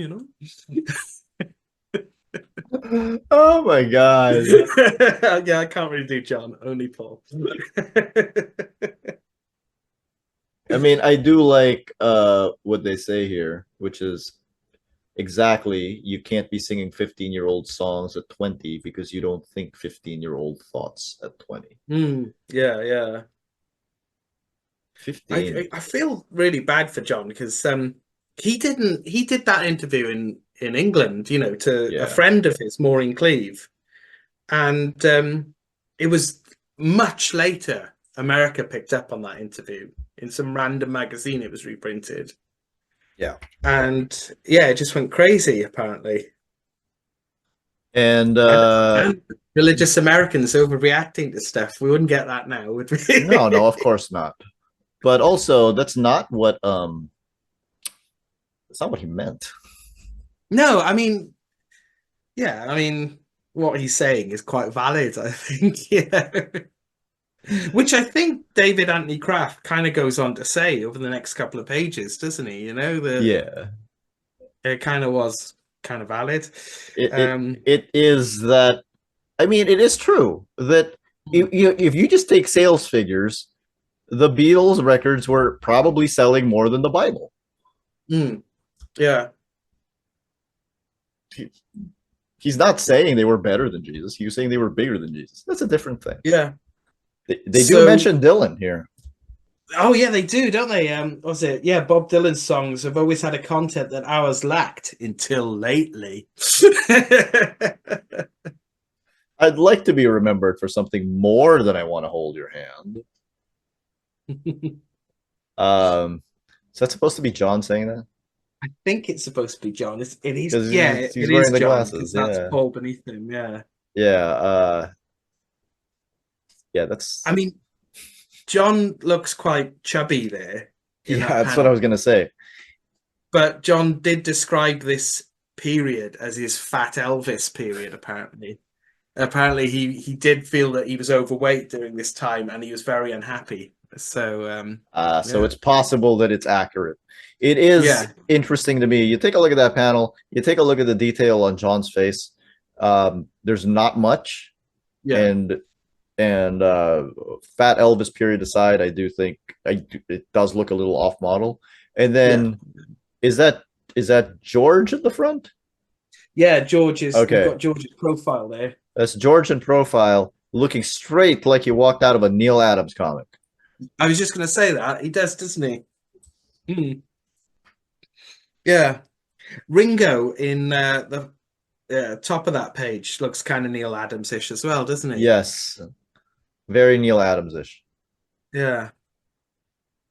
And the next page has a very is kind of Neil Adams-ish, but it kind of hints at the sort of level of detail we get in Faces from Perez as well. At the picture of Lennon apologizing on the next page. That's a very clean, crisp Perez panel. It is.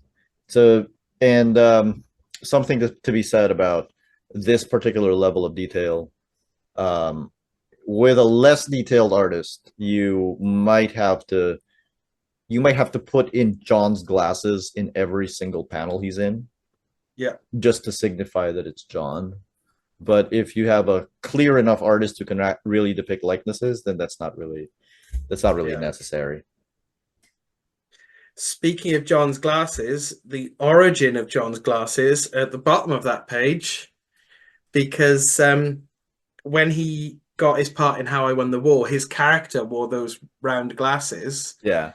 And John really liked them and wore them for the rest of his life. And So he does still look a little fat here. So yeah, yeah. Have you seen that film, by the way, How I Won the War? no, Another Richard Lester. no, I Yeah, haven't. very strange. I should just do a big Beatles movie deep dive. Yeah, it's not very coherent. Uh, every time a character dies in it, they're replaced by a faceless soldier who's all one color, like all red or all green or all blue, like a sort of toy soldier, but life-size man Well, made up like a toy soldier. it's making a statement. It's a very strange film. It's all right though. Oh, next page, we've got a very Neil Adams George on the next Yes, page. you do. Yes, you do. Um, and And we've got Paul. Apparently, all this stuff Paul's saying here. I vaguely mind someone knowing something I don't, like classical music. That's an actual interview with Paul. That is apparently. really, Yeah, yeah. So that's his like sort of curiosity about music coming across there. and Um, I can't stop growing as a musician or as a person. I'm not the same fellow I was in 1961. It's that's a good attitude to have. but again, like that kind of thing, like that's someone in their 20s, isn't it? Saying that, yeah, like I feel like I kind of would have, well, obviously not said exactly the same as that because I'm not a musician and I'm not one of the Beatles. But that kind of attitude of like that introspective, like, yeah, I'm growing as a person kind of thing, you can see being there in your 20s, feeling that, can't you? Yeah. But I think Um, it's a healthy attitude to have regardless of the age you're in. You know, yeah, just absolutely. like learn and upskill yourself. Because let me tell you something, as a 40-year-old, I realized that there are things that took me forever to learn that 20-year-olds just know. Yeah, yeah, yeah. Like technology and programming and TikTok. TikTok, editing YouTube videos. Next page, we got more lovely Brian Epstein panels here. I mean, it's a bit on the nose, but him breaking that panel is quite nice, I think. Yeah. Sort of the I feel like Kraft is kind of giving us these sort of slightly cliched but quite tasteful ways to sort of chronicle Brian Epstein's kind of decline a bit there. Yeah, I do think it's fascinating that all, the rest of the Beatles it's kind of told in a very matter-of-fact way. Like this is what Yeah, happens, this is what happens, this is what happens. But with Brian Epstein, there's pacing, yeah, there's yeah, multiple panel sequences, yeah, there's height and drama. yeah. And I don't think this touches on like, because Brian Epstein, is sort of his homosexuality, which wasn't Yeah. public knowledge. It's not touched on in here, but I feel like maybe Kraft is finding ways to sort of touch on that conflict as best he can in a Marvel comic of in Of in 1978. 1978. That Yeah, is yeah, the the aforementioned fifth Beatle graphic novel really yeah, tackles that. yeah. Um, yeah, and it's really sad, Brian Epstein, because he was on amphetamines and sedatives and addicted to all that and like he's hiding his sexuality and the sort of I think he felt a bit of shame over it as well, and I think he kind of almost got the Beatles into trouble at certain times. Like he got his like meeting up with a bloke at one point. He got his briefcase stolen with some private Beatles papers in it, and he got blackmailed to get it back. So he had all this kind of stress tied in with his lifestyle going on in the background, like and Yeah. it's hard not to feel bad for the guy. Um, and he really loved them as well. And there's a panel coming up later on where it's got like Brian Epstein talking about the Sergeant Pepper cover. And Okay. I think it's Kraft kind of subtly hinting at how like Brian Epstein was feeling removed from the Beatles as they grew as people, and it's almost like he felt they didn't need him anymore because they were growing up. They weren't his boys anymore, and I think that led to his, his Yeah. problems as well. It's just really sad. We do have on the next page John's big beefy mutton chops, which he had around this time, which He's I'm a thinner big fan of. again. He's thinner Yeah, again here. thinner Yeah. again. I'm a big fan of this look that John had just before he went to India. He had these big mutton chops, and I always think he looks really cool with those mutton chops. I Yeah. did not steal that part of his look from him. No. Because I can't. Yeah. My hair doesn't grow that way. Yeah. And we see George getting into the whole kind of Indian culture a lot more. And then there's a whole bit in the middle that just goes through every sort of bit of film and video. And there's a lovely poster there. Look at that right in the middle. Oh. Which is Oh, it's just them. Having cigarettes at a press conference, looking a bit tired. Oh, that's cute. That's nice. Yeah. I was worried when I ordered this off eBay. I was like, I hope it's still got the poster. And it did have the poster, so I was pleased about that. And then the next page, That's I it. don't think it doesn't really do Sergeant Pepper justice, this No, it page. doesn't. No. No. And which is funny because guess what? The Sergeant Pepper's Lonely Hearts Club Band album cover would be perfect for a Perez recreation. Yeah, I mean, George in a few years doing that cover would be incredible. Yeah. But here, I mean, I don't know again if this is Jansen just I mean, they look really miserable. Like George They looks look furious. really sad. Yeah, yeah. What about the features on Paul's face? Like, yeah, kind of looks this one, compressed there. yeah. It's and you can see the colors are all wrong there as well. You can see what he was talking about with the colors. Yeah, it's a shame that it doesn't really do it justice. Because you can't. But then, There's no way to do it like yeah. back then. But then we can really see George Perez having fun then in the next couple of pages with the psychedelic years, where they meet the Maharishi Mahesh Yogi, and this absolutely fantastic psychedelic page that George Perez does here. We really let loose, doesn't he? That's the one where in this book they republish. Well, I'll just put a close up.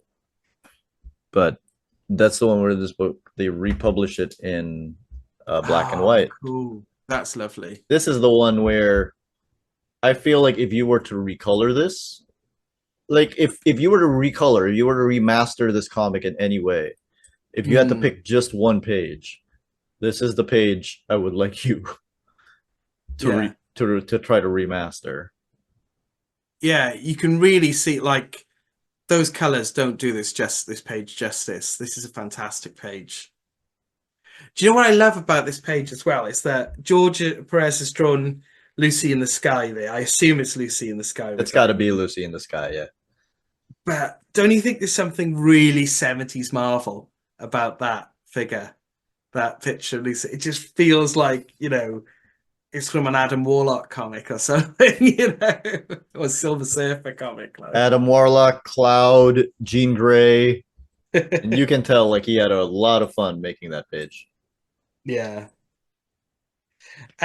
Something I think it's I understand why they didn't go into it in this comic, but it's a shame. It doesn't really go into them in India very much. It's got them meeting the Maharishi, and it mentions them going up to Bangor around the time Brian Epstein dies.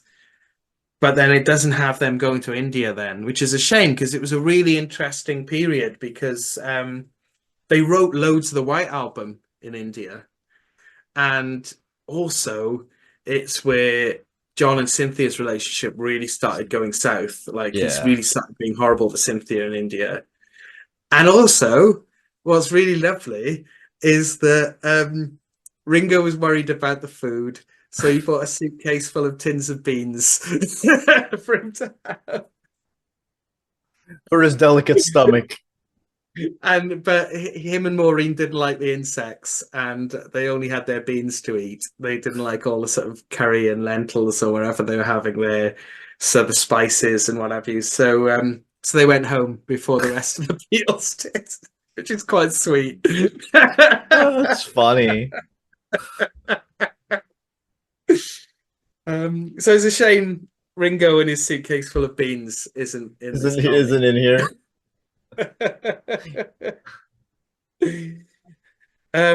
Oh, and around India, so here's a character I think should have been in this comic. Have you ever heard of Magic Alex? No. Who's Magic Alex? So Magic Alex is just this complete grifter that they met at some point, and he went to India with them, and he was just an absolute chancer. He was like a Greek engineer. I've got his Wikipedia open here because he was an inventor. And the Beatles loved him. They thought he was a genius, and they made him head of electronics at Apple later on. And apparently, he cost them an awful lot of money because he was a complete chancer. So he invented a device called the Nothing Box, which is a small plastic box with randomly blinking lights that Lennon would stare at for hours while under the influence of LSD.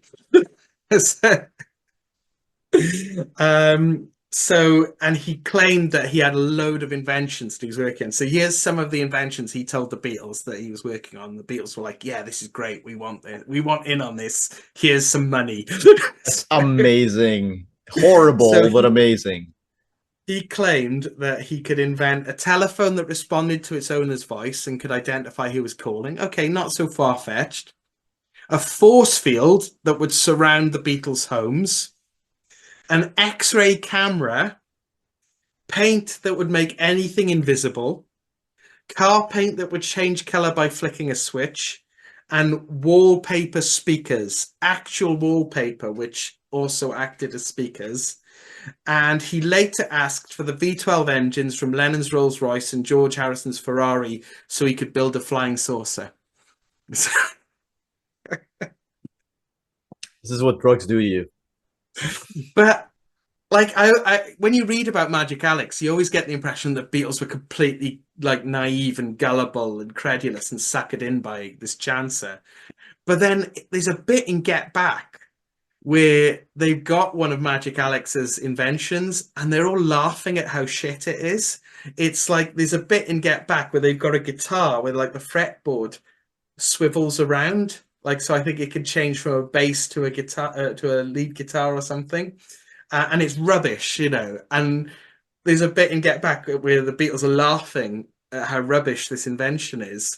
So that scene kind of made me wonder how much of the Beatles keeping him around was just because they thought it was funny.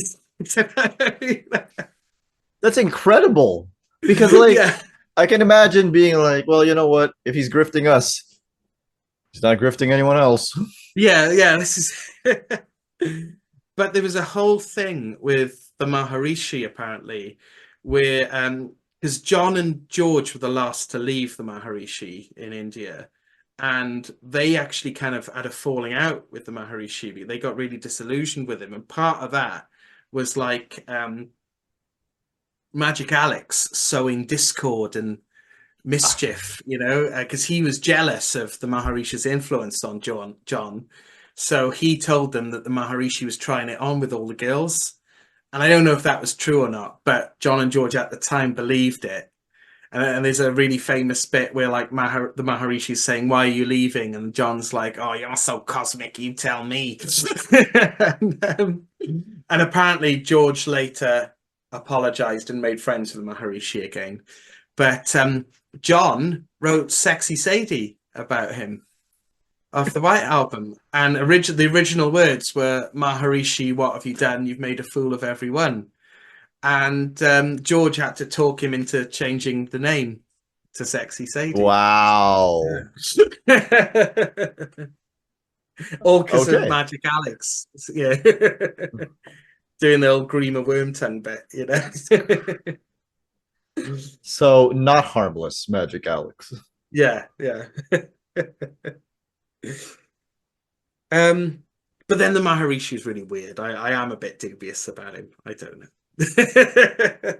He made an awful lot of money, did the Maharishi, out of all that, I you know. mean, spiritual leaders who make a lot of money, I'm not the This is biggest it. fan. Exactly. Yeah, exactly. It's a dodgy area, isn't it? Yeah. Um, oh, this page I'm on now, where they do All You Need Is Love. What a beautiful panel at the bottom there. Yes. That's It's wonderful, isn't it? gorgeous. Yeah. And it's super, that is a super Paris thing. Like, yeah, like Mm, taking the black areas of the drawing and then like filling them with other stuff like stars. Like, do you remember yeah. his cover to Infinite Crisis #1, Yes. Yes. where like it's Superman, Batman, and Wonder Woman, but Batman's cape is all black, so he's just gonna fit in all of these other drawings within Batman's cape. Yeah.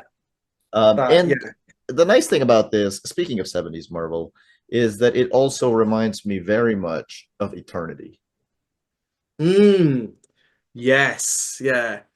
There's a few more eternity moments coming up. Yes. I think. Yeah. But yeah, you're right there. That's a really beautiful panel, that is. Um, it almost like should be bigger than it is. Like most of the page is taken up by a fairly rubbish picture of the Beatles wearing all you need is love sandwich boards, which is a shame because that panel at the bottom is much better. Uh, So much better. yeah. Oh, so the next page is something I was really surprised was in here, but I'm glad it is George Harrison going to San Francisco with Patty and getting really disillusioned with the hippie scene because he went there expecting all these kind of enlightened, switched on people, the love generation, and what he got was a load of smelly bums, who Asking were for quite money. aggressive and scary. Yeah. Yeah, I feel like that's a pretty common thing.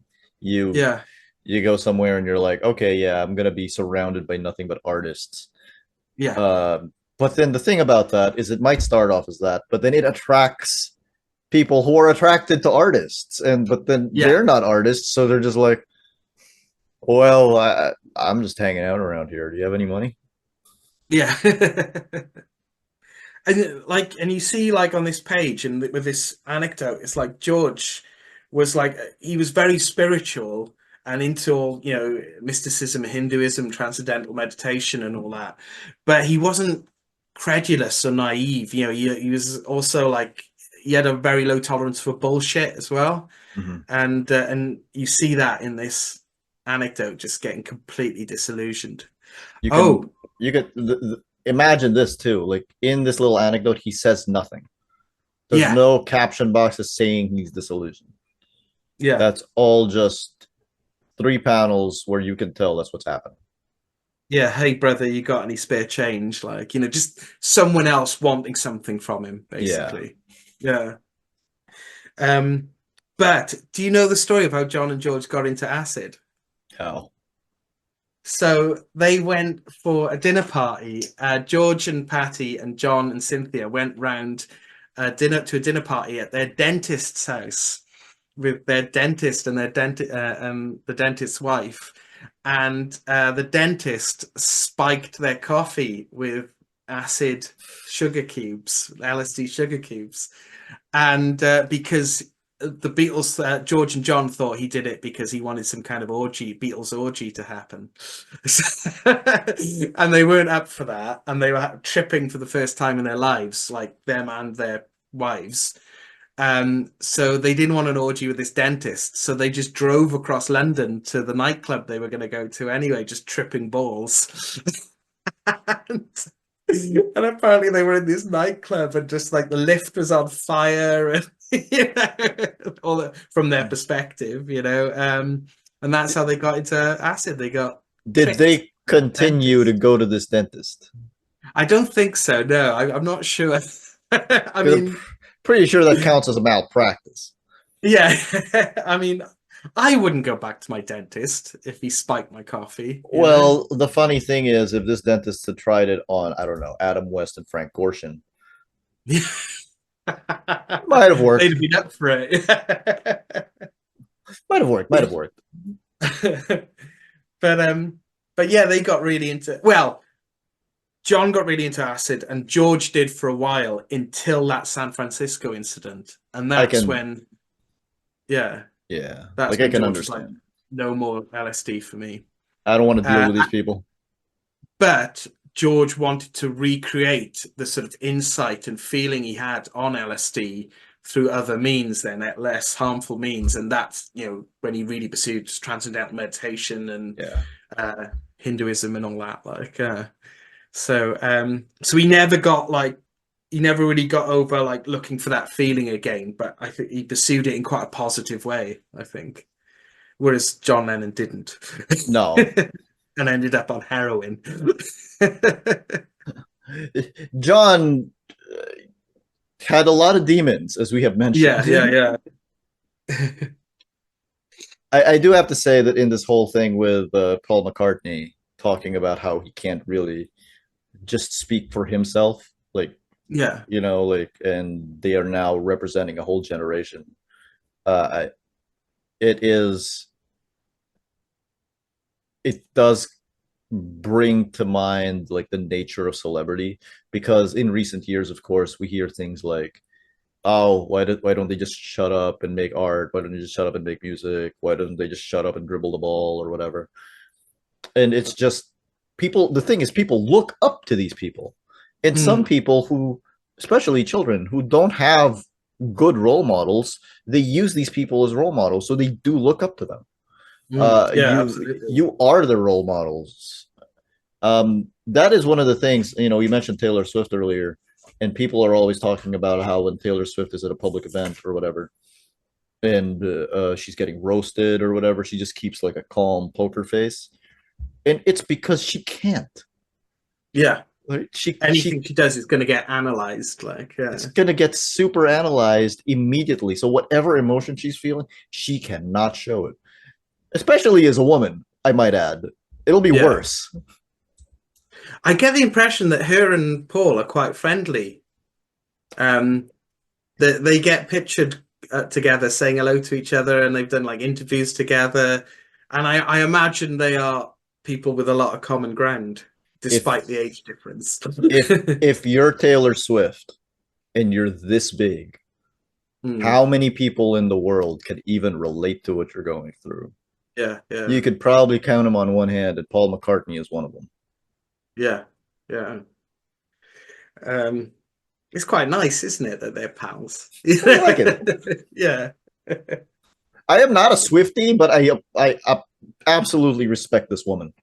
yeah, same, absolutely. Yeah. Also, she's 7 years younger than us, Paul. Really?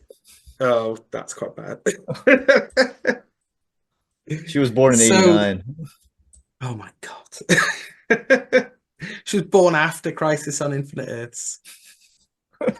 She was born after Crisis. She was born after Millennium.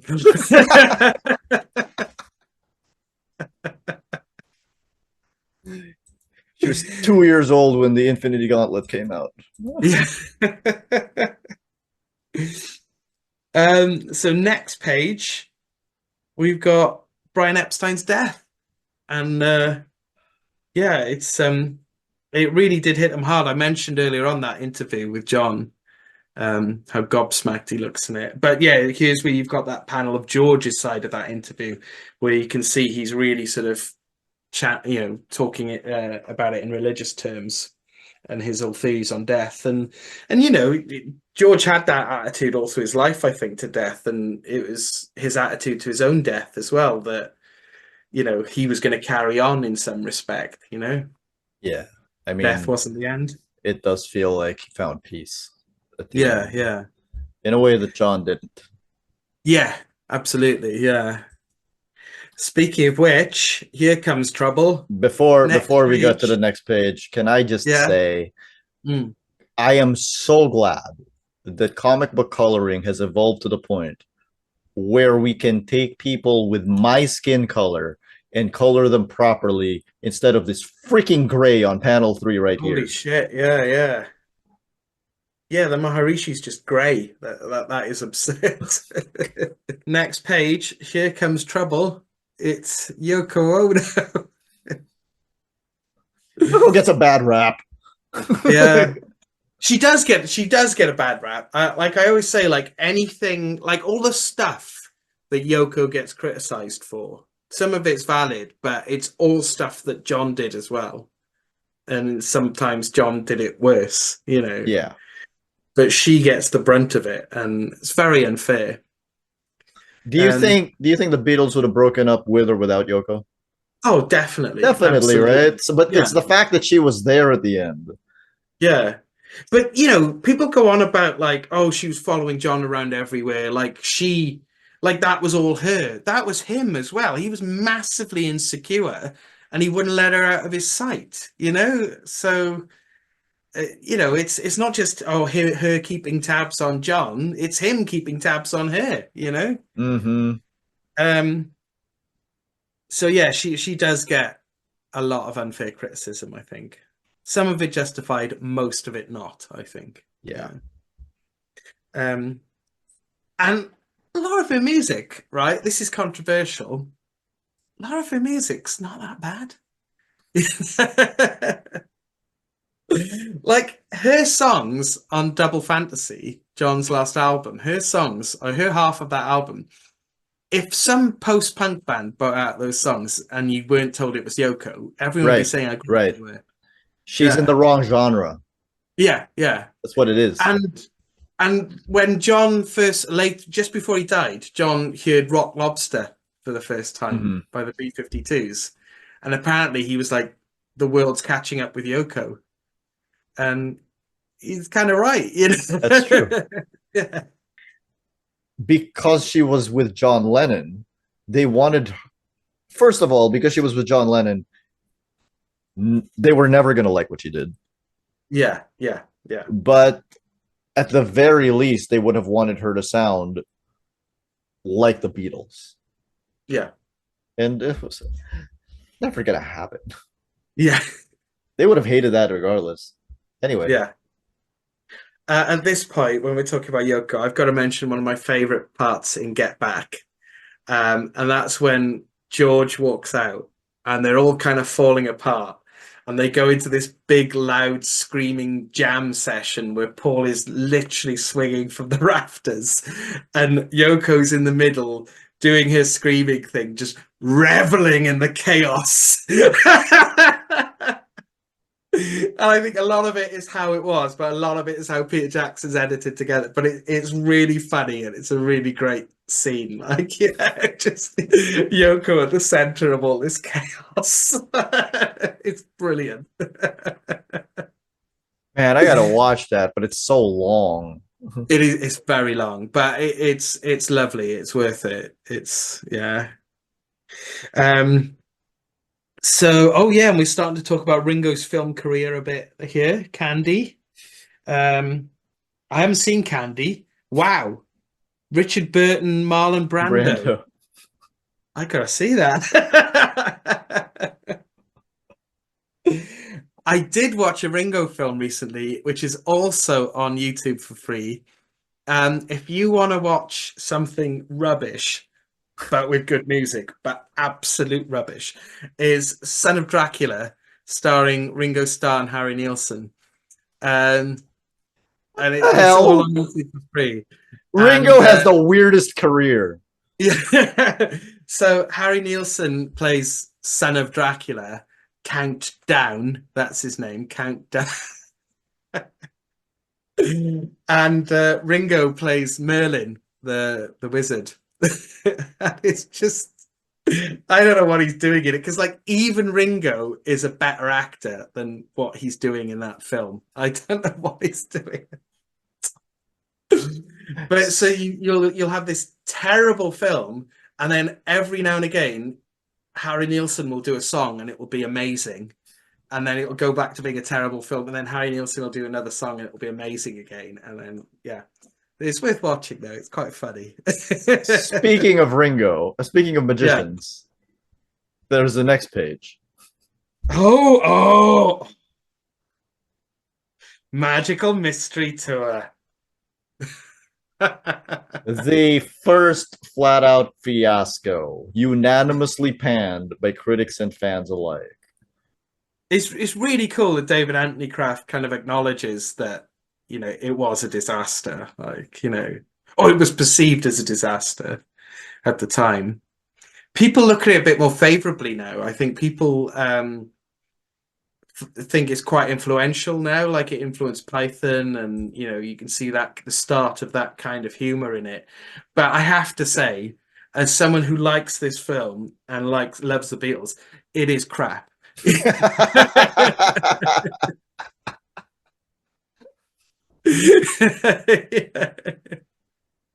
I like it, but it's crap.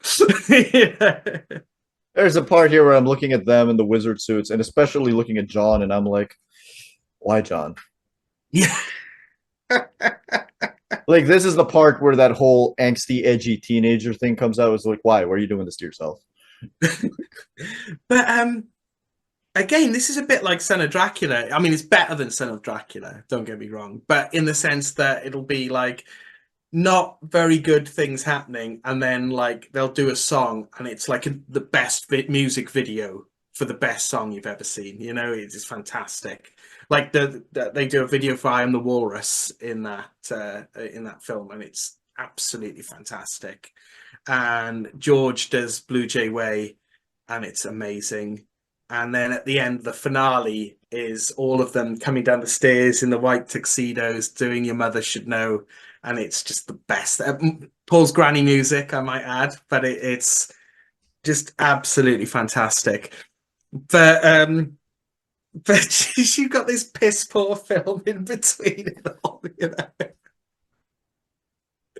They made this just after Brian Epstein died, and they were all kind of rudderless and just didn't know what they were doing. So Paul was kind of took charge. It's like, we got to make this film. We got to do something, And then you see that in Get Back, Paul trying to take charge and everyone else resenting him for it. But that's what he was doing in this film. And apparently the script of this film was just a circle Paul drew on a piece of paper, and they would fill in segments of this pie, with bits in the film that they wanted to do.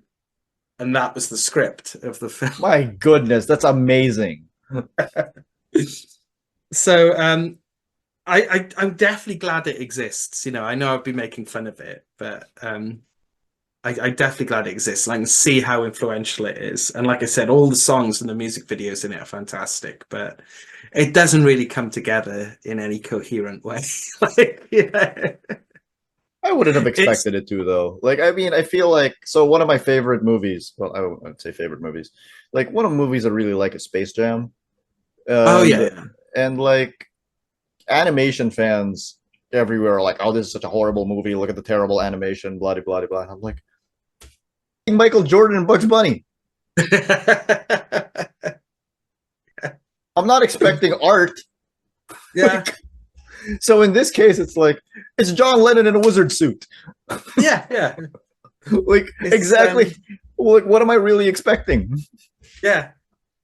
And also, the Bonzo Dog Doodah band are in it, and they're brilliant. And a singer of that, Vivian Stanshall, who I mentioned in our Starman video. So he's in Magical Mystery Tour with the rest of the Bonzos. So yeah. Well worth seeking out. Yeah. Oh, and then we come to the Apple years next. Wait, they re-aired the Magical Mystery Tour in color?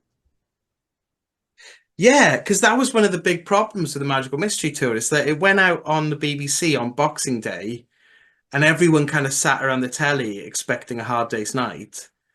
And they got this film that was very much designed to be shown in color. And like it wasn't BBC in color. One, yeah, BBC One at that point was just all black and white, So, and there's a scene during the song Flying. The camera is flying over all these different like scenes, and it's all in different colors. Yeah. Which of course you don't see in black and white. So yeah, that was one of the problems that it went out in black and white, but it wasn't the only problem. Okay. um, That so is a very Perez looking plane. I'm just gonna say. yeah, absolutely. You can see that detail again. You know what though? That is not a very Perez looking building. No, I was just going to say, like, he doesn't really do the Apple building justice, does he?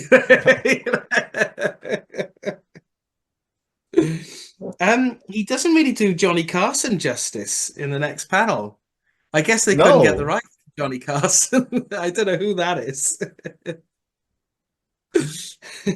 I do like that they are adjusting John's look throughout. You know. Yeah, absolutely. Yeah. And you can see how thinner he is as well in here, at this point. Yeah.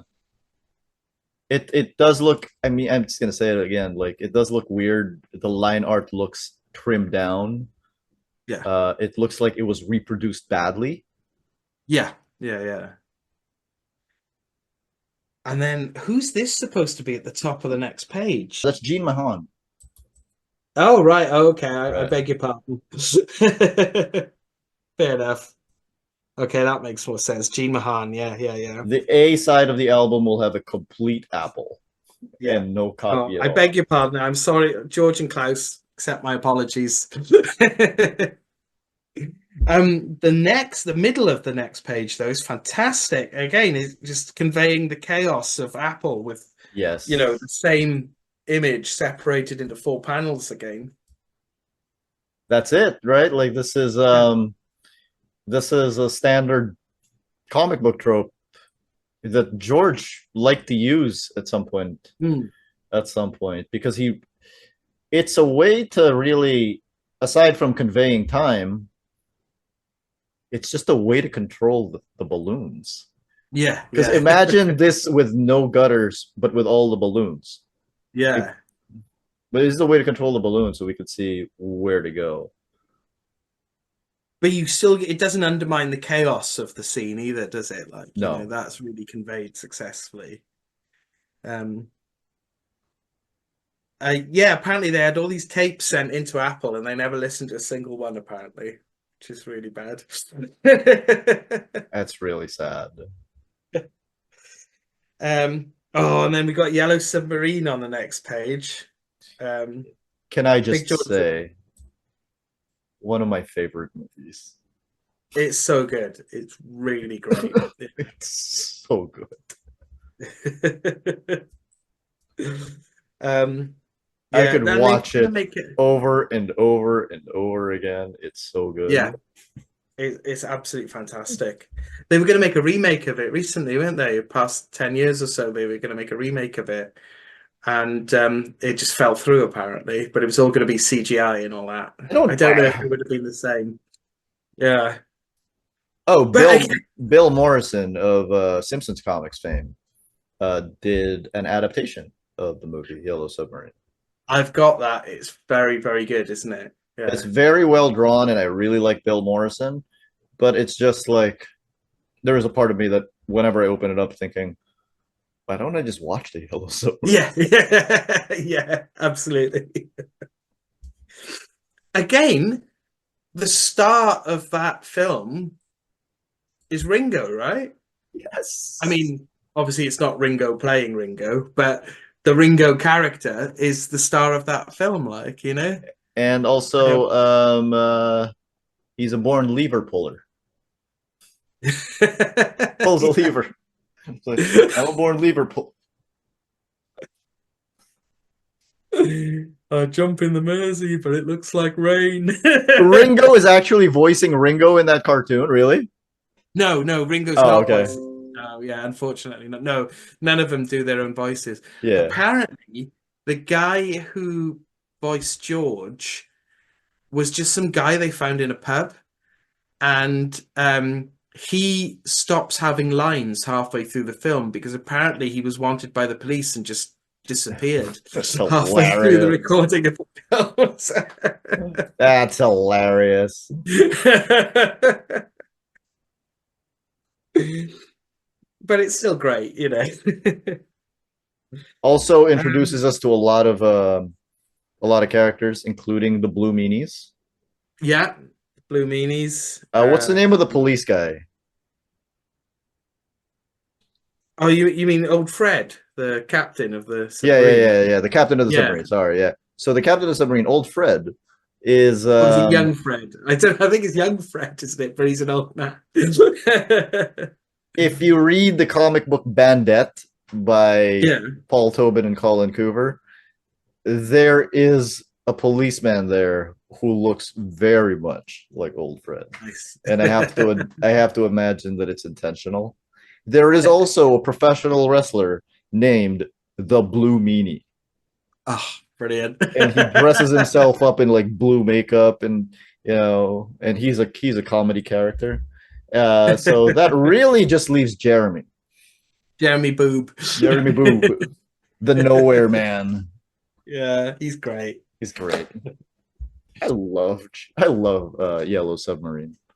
It's absolutely, and then the real Beatles turn up at the end. And the real Beatles Really starting with the end.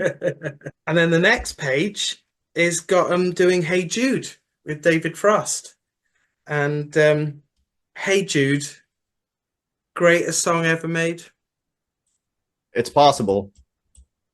I mean, it's definitely the greatest song Paul ever did, I think. It's when I think of the Beatles and I think of the Beatles anthems, the only two that really come to mind for contention are "Hey Jude" and "Let It Be." Both Paul songs. There we go. because both songs also like are they are the kinds of songs that I feel like could light up a stadium with people in their Yeah. in their lighters. So you would prefer "Hey Jude"? "Hey Jude," yeah, it's one of my all-time favorites. I think it's like possibly the greatest song ever made. It's absolutely brilliant. I love it so much. Is it because it starts out as a sad song that they make better? Yeah, I think so. Yeah, it's just well, yeah. Oh, can you hear them swear? Have you ever heard them swearing in the middle of it? Yeah. So have a listen to "Hey Jude," right? And when it's starting to build up into the na na nas, but it's not quite there yet. One of them, either Paul or John, I think it's John, but I might be wrong, knocks over the lyric sheet or the music sheet or something. And you just hear someone in the background going, "Oh, fucking hell." And you can hear it on the recording on every version of "Hey Jude." That's You can great. hear one of them go, "Oh, fucking hell." So have a listen for that next time you listen to that song. So I will say, because of those two songs, I do continually say John is my favorite Beatle, although having listened to myself in this recording, it might actually be Ringo. So, but when I do think of like the Beatle, I do think objectively it can only be Paul McCartney. Yeah. Because it's ironic, really, because like we see at the end of this comic, he's the one that ends it, officially. He ends. Yes. I mean, John says he ended it before that, but officially Paul ends it. But also he was the one trying to keep it alive. Yes. When That's the why other he three ends it. went. He's the last Yeah. one. And what's really sad, and you see it in Get Back, is that Paul just really wants to go and play live with the other three. And John and George are really against it. Like, "Oh, we don't want to play live. It's too much hassle, blah, blah." But both of them, and you see it in this comic, they go off and play live in 69 and 70. So, John does the live piece in Toronto, and George goes off with Bonnie and Delaney. And so they do want to play live.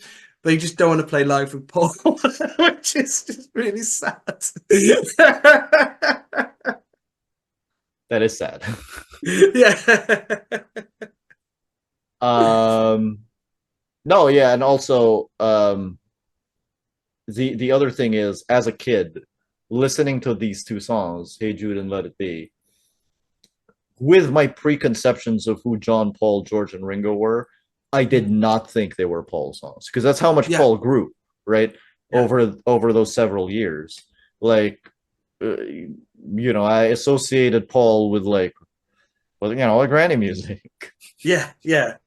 But this, I honestly think Paul gets underestimated just generally by people, and they don't associate him with like the really big songs that he's done. Like, they like Paul's famous for doing the silly songs, isn't he? And you Yeah. think Paul, you think Frog Chorus and all that kind of stuff, but just he's done just some absolute bangers, like so many absolute bangers, like I expect him to be Wonderful Christmas Time to Lennon's Happy Christmas War is over.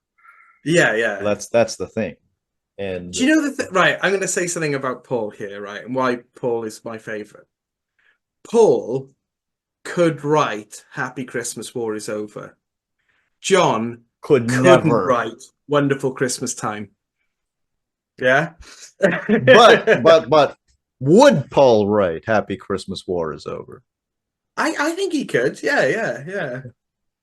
I mean, he's almost there, but not quite with Pipes of Peace, isn't he? Mm-hmm. I mean, Pipes of Peace is a bit more soppy, and but it's getting there, with Pipes of Peace. Yeah, I think he would, and I think he No. has done right, written the equivalent. Even some of the later Paul songs, he is capable of writing some quite dark songs. There's a song on Chaos and Creation in the Backyard, which is from around like 2005 or something. It's one of the best Paul albums. It's really good. And I think it's on this album anyway. Do correct me if I'm wrong. It's a song called Riding to Vanity Fair. And it's a very dark song, and that's the first one that springs to mind. But there's loads of Paul songs like that are a lot more, that you wouldn't think. Yeah, your kind of superficial view of Paul, you wouldn't credit to him. Yeah. He's more than capable of. Yeah. I get that. Yeah.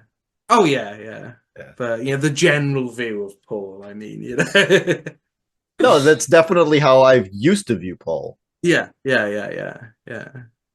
But um so we've got them. Oh, have you seen this video that they're talking about making here, this David Frost video with all the people join them on stage doing the na na na na na na nas?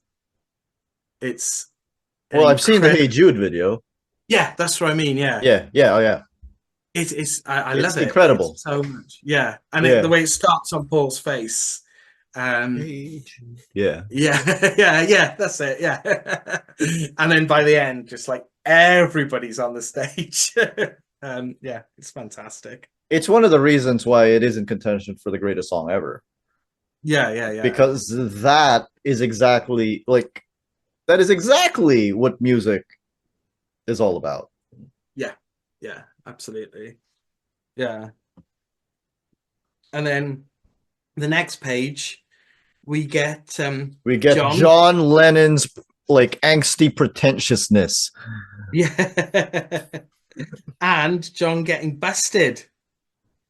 When I say John Lennon's angsty pretentiousness, this is why he appeals to teenage Duy, because like when they're like there are no real Beatles songs anymore, he's like, were there? Will there ever? There are no real Beatles. And like me as a young man, who by the way, that drawing kind of looks like me. Yeah. Like, me as a young man, I would have been like, that's right. There are no real Beatles songs because we're all individuals.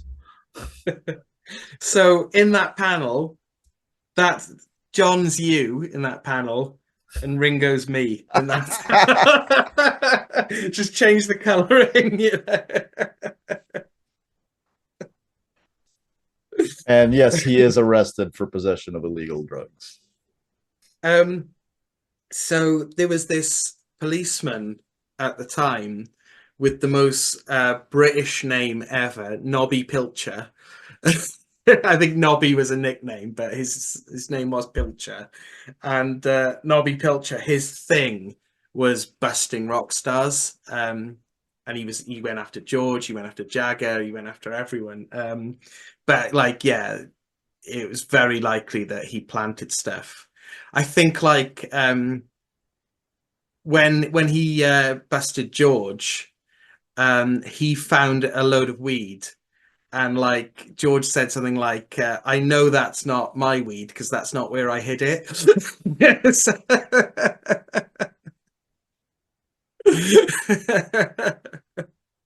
That's so funny. this guy that's what he used to do. He used to plant drugs, but he later on in his career went down himself for corruption. Like Well, so, no, yeah. and then the Hell's Angels. I'm so glad that Kraft put the Hell's Angels in.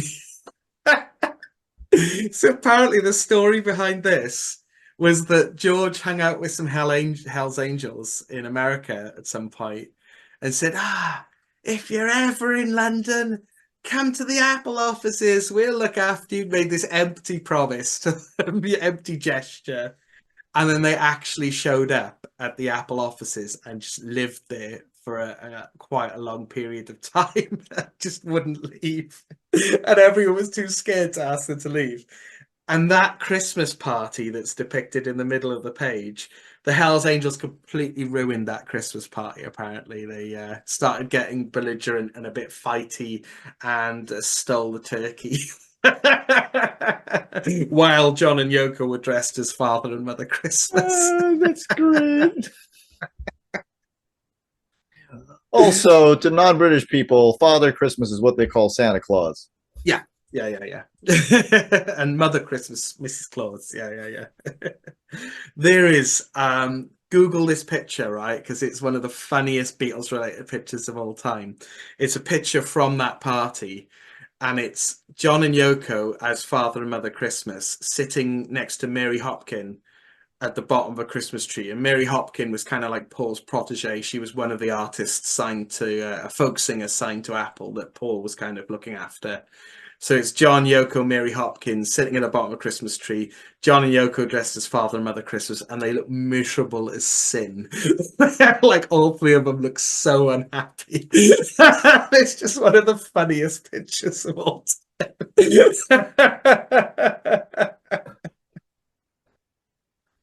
That's great Heartily stuff. recommend that picture. By the way, I'm just going to go ahead and say these are passable likenesses of Yoko, but they're not great likenesses of Yoko. No, like even on the cover, Tom Palmer's back cover, there's a really poor picture of Yoko on the back cover that Tom Palmer's done. So Yoko doesn't really get her due art wise in Yeah. this book. And then the next page, Alan Klein. Here really comes trouble. It's John, George, and Ringo wanted Alan Klein to manage him, who is a bit of a crook, a bit of a dodgy character. But I think that quite appealed to John. I think you see him talking about it in Get Back, like he's just come back from meeting Alan Klein, and he's like really excited by how dodgy Alan Klein is. It's like, yeah, we'll get one of the bastards working for us for a change, you know. Whereas Paul wanted Linda's father and brother representing them, and I think quite understandably, John, George, and Ringo were like, well, we don't want your relatives Yeah, in charge of all that's of this. completely Yeah. understandable. But also understandably, Paul didn't want this Paul doesn't really want dodgy guy. Like, also, in charge of his... I feel like there's a middle ground here that they could have Yeah. met up in. It's so frustrating. Like, just find someone else, anyone else. Oh, the Magic Christian panel's really good, isn't it? With Peter Sellers and Ringo's face. I will say this is a very Perez looking page. Yeah. Yes, it is. Yeah. From the top panel alone with the broken glass. That's Very really good. smart design. Yeah. And how the broken glass is radiating out of Alan Klein as well. Yes. It's very telling. Yeah. And then I do have a technical detail here that I would like to nitpick on, which is when glass breaks, reflections get tilted and sometimes double. Right. Yeah. There's not one continuous reflection left. That's it. Bit of artistic license there, maybe. It's just hard. Like reflections are hard to draw. Yeah. And then we got Paul and Linda getting married. A very odd panel where the minister's back is the focus more than Paul and Linda. Very strange decision there. And then you've got John and Yoko getting married, and Yoko looks absurd in that panel.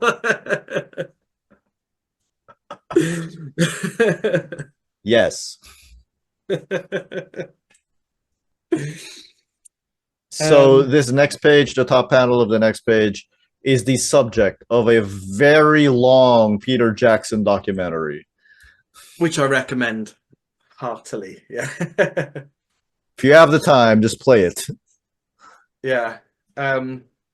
It really is absolutely wonderful. And that period until that film came out, that period was remembered as like such a depressing period for the Beatles, where they were breaking up and fragmenting, and that's kind of how it's depicted in this comic as well.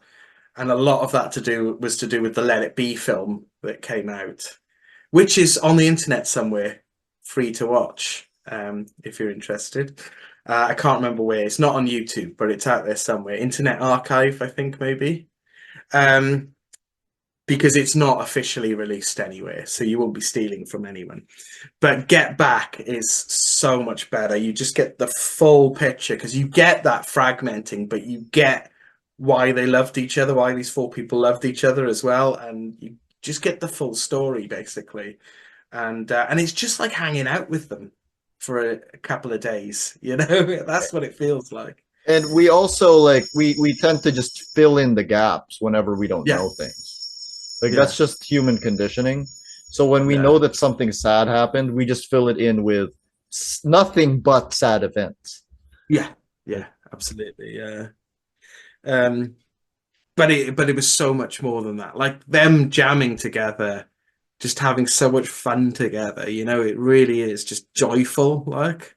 But again, you see as well, like John looks really thin in it because he's on the heroin at the time, and Paul is very much taking charge of everything. Paul was like the villain of Let It Be, but it's almost like he's the hero of Get Back. It's interesting how the same events are depicted in these different ways, because Yeah. in Let It Be, it's like he's pushing and taking charge and meddling, but in in Get Back, it's like he's trying to keep it going. He's He's trying to trying to keep them keep it together, together.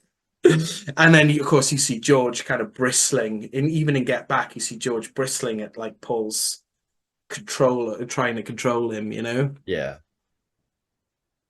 Yeah, and you see Ringo just being awesome as well. That's all I need now. Yeah. Next page has a absolutely terrible picture of Paul. Oh, that's horrible. But this is the Paul McCartney is dead thing. Oh my God, yeah, yeah. Just the most absurd conspiracy theory that still endures to this day. And was replaced by a clone. Yeah, this is the thing, like say it's true, right? And Paul died in like 66 or 67 or whenever he was meant to have died, yeah? And they find this bloke and they get this bloke to do get plastic surgery and pose as Paul McCartney. And this guy, Paul had a backlog of songs before he died that this guy could pass off as his own. But eventually, that guy is still going now and has written some amazing songs over his very long career. What are the odds that one of the greatest songwriters of all time would die and get replaced by a doppelganger who is also one of the greatest songwriters of all time? It's ridiculous. I think maybe there is I think the date is 65, which is maybe when Paul's music started to change. Yeah, So yeah, that's why people were like, "Oh, it can't be the same person." You know what? People grow.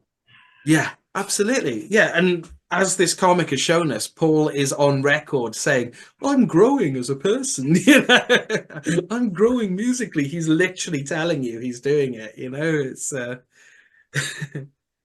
But you see these videos, like there are still people making these videos on websites, and they're all like, "Well, if you look at the earlobes and if you look at the eyebrows, they're completely different." It's like, it's the same man. You look at Paul now, and it's the same man in pictures of him in Hamburg.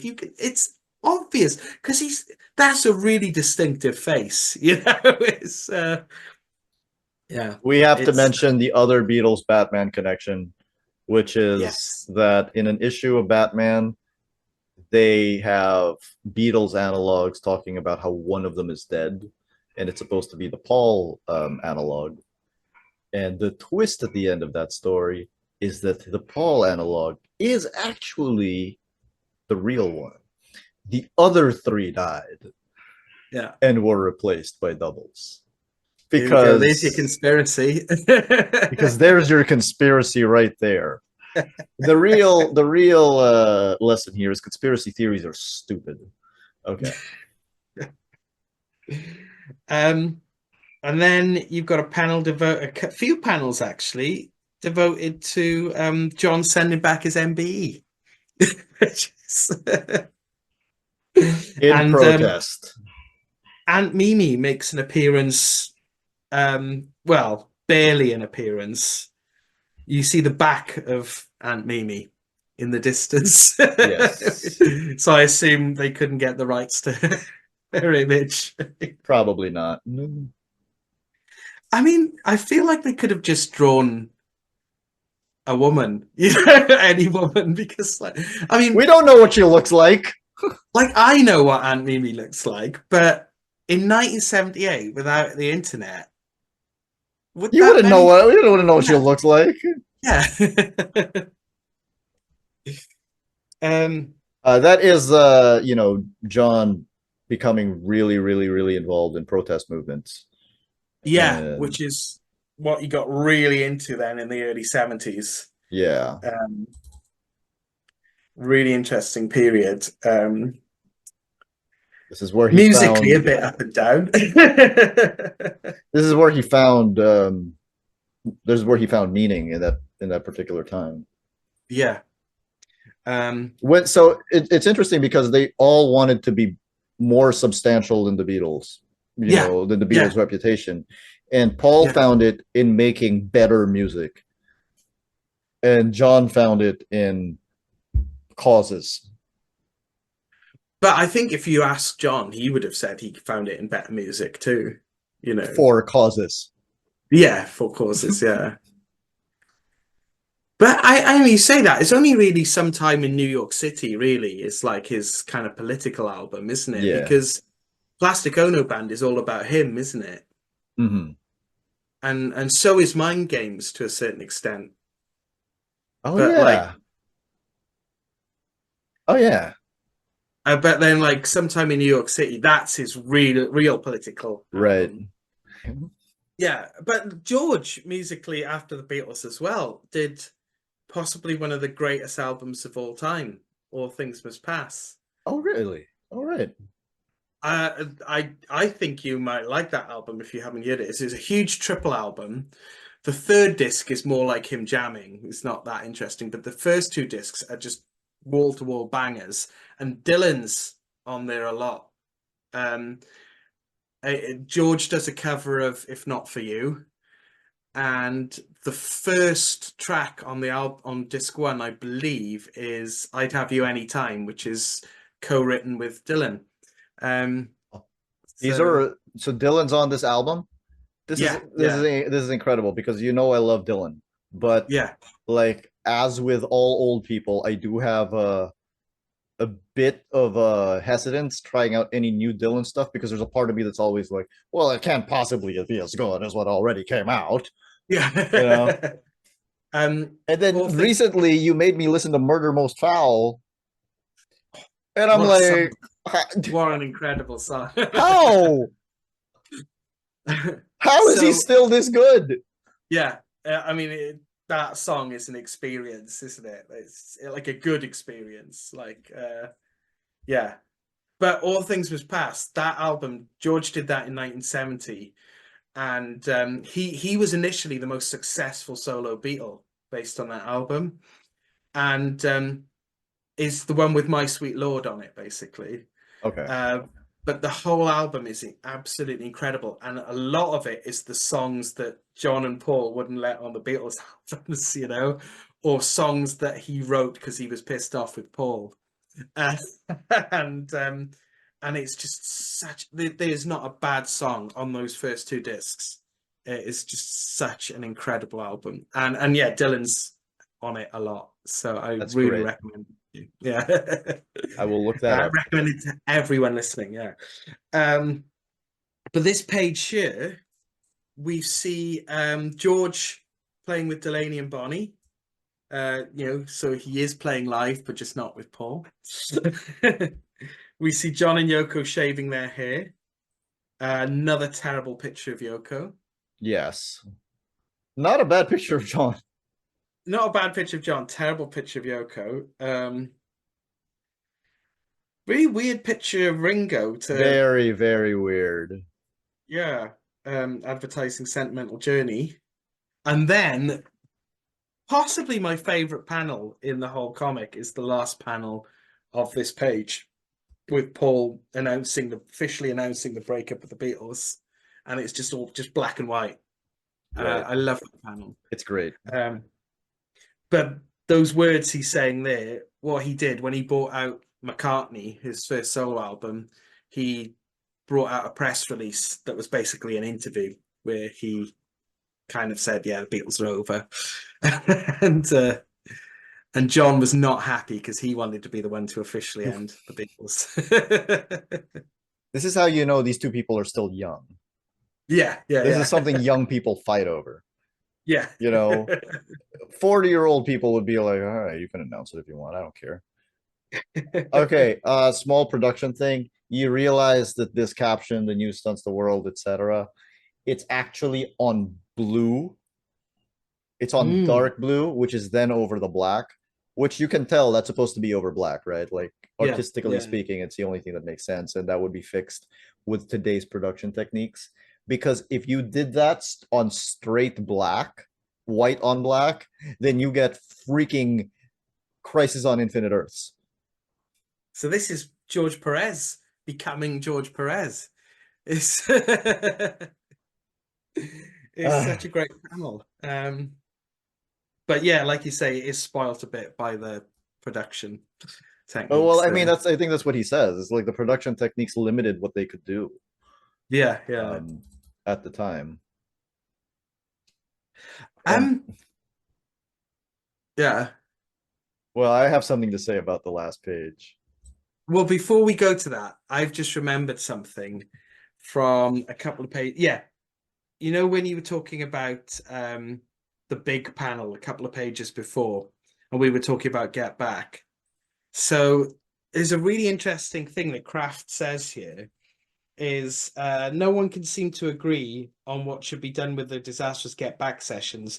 So the Beatles solved the dilemma by starting on a substitute album in July, little knowing that not only is Abbey Road destined to be their best album, but also their last. Now, I think Abbey Road is their best album. I agree with that. But it is my favorite Beatles album, one with Octopus's Garden on, no less. So, but yeah, it is my favorite. I think it is their best album.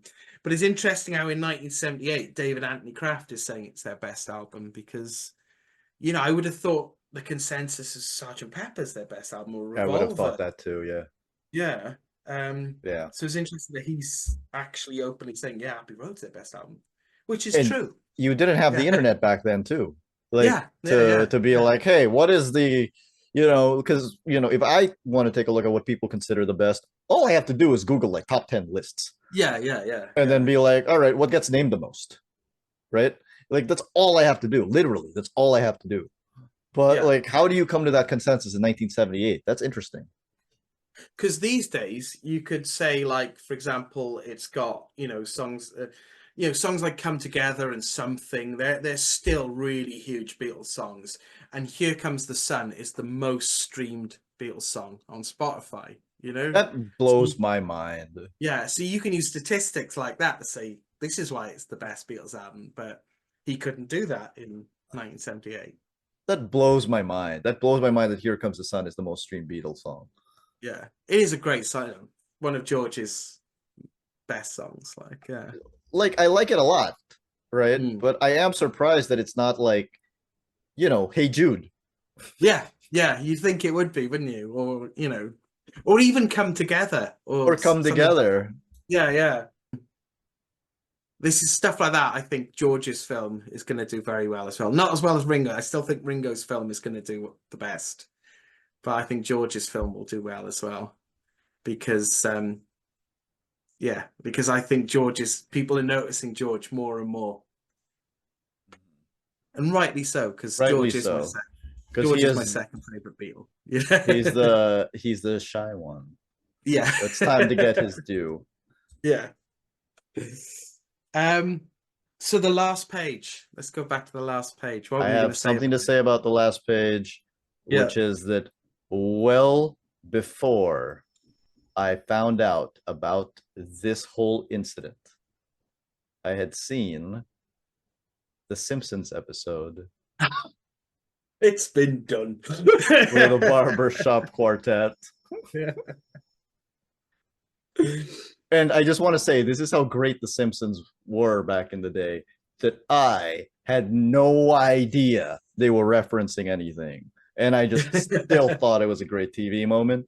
And now Yeah. I know exactly what it's referencing, and I still think it's a great TV moment. Yeah. Do I was saying about like Get Back and how all through the film Paul's trying to keep them together and he really wants to play live with them and John and George are like we don't want to. And when they're on the roof, Paul is so happy. And then there's this bit where the police turn up and Paul is so happy that the police have turned up and it's made this gig like this cool moment where the police are trying to stop them and you see him just go woo and it's like the climax of Paul's story in this film and it's just absolutely amazing. Yeah. Do you think that these four parallel movies of these guys, will have like intersecting scenes? Yeah, I don't know how he's going to do it. Like, are they going to be like the same scenes from different perspectives? That's That would be interesting, wouldn't it? because Maybe I even the would be people's so dialogue, into that. Yeah, that would be incredible. Like you see once in Paul's film, Paul comes across really sympathetically and like he's trying to hold everything together, and George is just being belligerent. And then in George's film, Paul's trying to control everything and tell George how to play, and George just wants to get on with it. It's got the potential to be so cool. I'd be so into that. I'd be so into that. Yeah, Like I'd really want that to happen. yeah. Um, Considering how amazing the rooftop concert is, what an iconic moment is, I don't think Perez and Jansen really do it justice here in this last page, do No, they? this should be a flat out splash page. Yeah, yeah. Um, I'm gonna say flat out splash page should not be a straight up shot. Should be like maybe a worm's eye view, maybe, Mm. although that will cheat Ringo, so maybe not. But yeah, it's not something that it doesn't You really don't, do it justice. well, you don't get the sense they're on a roof for a start, do you? That's true. I only know they're on a roof, Yeah, right? Like I didn't even think about that. I just assumed they're on a roof because I knew they're on a roof. yeah, But I do think this is what he's saying, that this is a little bit of an achievement and a little bit of a disappointment. yeah, yeah. And that kind of like everything we talked about here, the production issues and where it sits in like Perez and Jansen's career, particularly Perez's career. If they were to do some sort of deluxe edition of this with new colors, with pencils and behind the scenes stuff and interviews in the back, I mean, it would be fantastic, wouldn't it? It would be, but Yeah, I would want them to redraw this panel because this yeah, panel deserves to be rendered as as the ending to the Beatles. yeah, yeah, yeah. And Because the it is, isn't it? and Yeah, it is, and the fact that it's not, the fact that it's just a straight up quite honestly feels like a straight up I am running out of time, I have to turn this page in shot, Yeah, is a it little really does. disappointing. Yeah. Now Perez is gone, so let Phil Jimenez come in and rework this. Yeah. Yeah. But you know, normally I don't like new colors in deluxe editions. Like I know Brian Bolland really likes the new colors, apparently. Is that right? He likes the new colors in Killing Because Joke? they're his colors, yeah. Yeah. I prefer the originals. Right. The garishness of the original coloring of Killing Joke is so much more in keeping with the tone of the story, I feel like, you know? I do feel a I'm going to go off on a little bit of a tangent. Jose Villarrubia does a lot of comparisons between old coloring and remastered coloring. Mm, The interesting thing to me is like the quote unquote bad remastered coloring mm, only ever from Marvel and DC. Like mm, all the other stuff, they look fine. My Donald Duck collections look fine. My girlfriend mm, gifted me the complete Little Nemo Sundays. They look perfectly fine. Like there's something about the remastering that looks perfectly fine. It's only ever the old Marvel stuff, like the Kirby stuff, etc., where it's like the new colorists decided, well, we just need to put out this product. Now, the mm. thing with the Killing Joke is that Brian Bolland did have his own colors in mind, which he's perfectly entitled to. Yeah, What what I don't like about it is that I think Brian's colors are a little bit more real. It makes it yeah, a little more realistic. But the Killing Joke, the only way that works is as an R-rated cartoon. yeah, yeah, yeah, yeah. Because it is basically 1960s Batman taken to a taken to the extreme.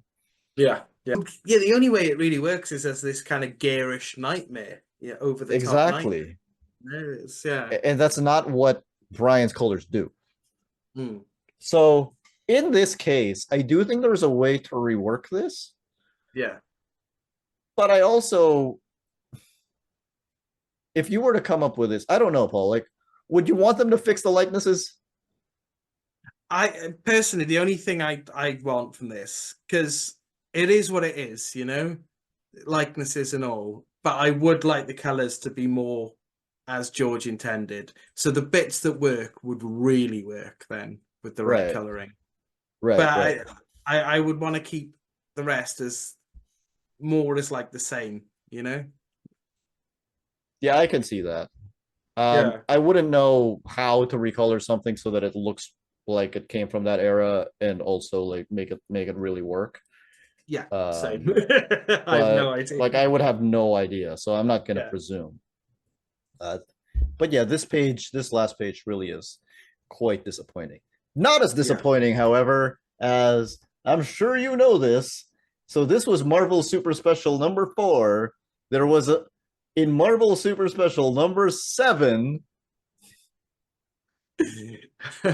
George and Jim Mooney did an adaptation of the movie Sergeant Pepper's Lonely Hearts Club Band.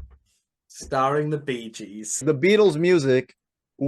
with the Bee Gees, Aerosmith, Steve Martin, Yeah, Steve Martin. Peter Frampton was Peter the Frampton, fourth Beatle, wasn't he? Yeah. all those guys. But Yeah. Marvel did not get the likeness rights to.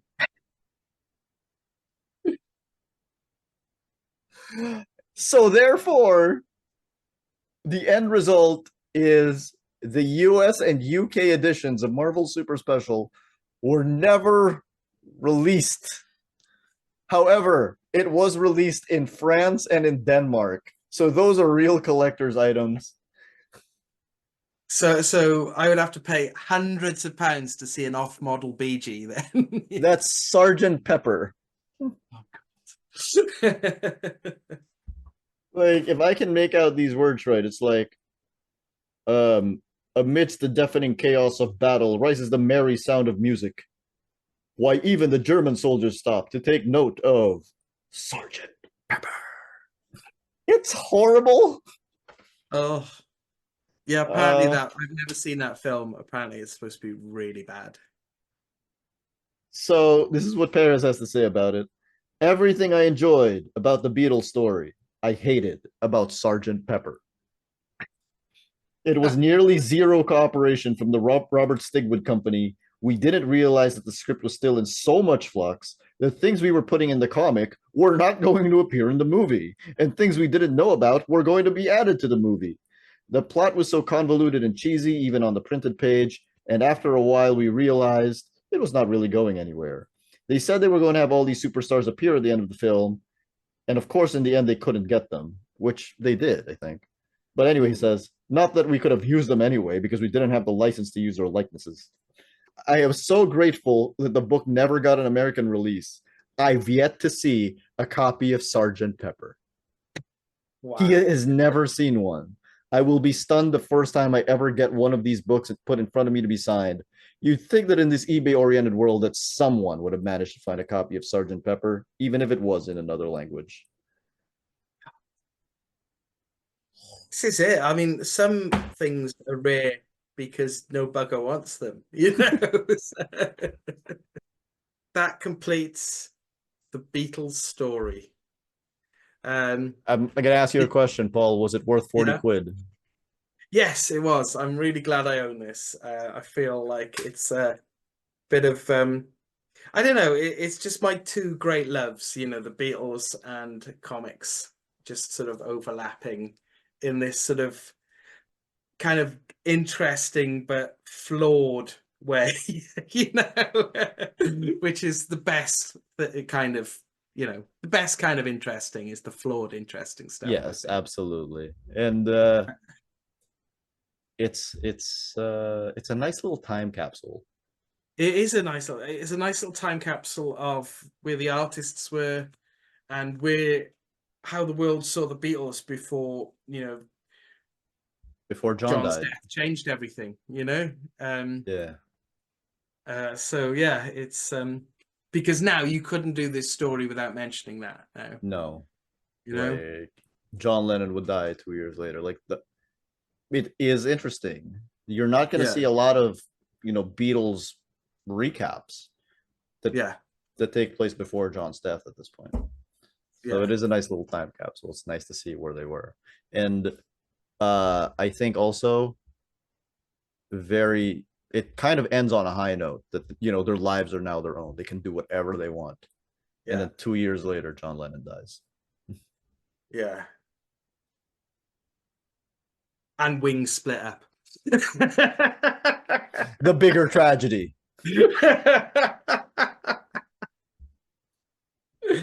So um, yeah, like, share, and subscribe, everyone. Let us know what you think of the Beatles. Who is your favorite Beatle, and what is your favorite Beatles song?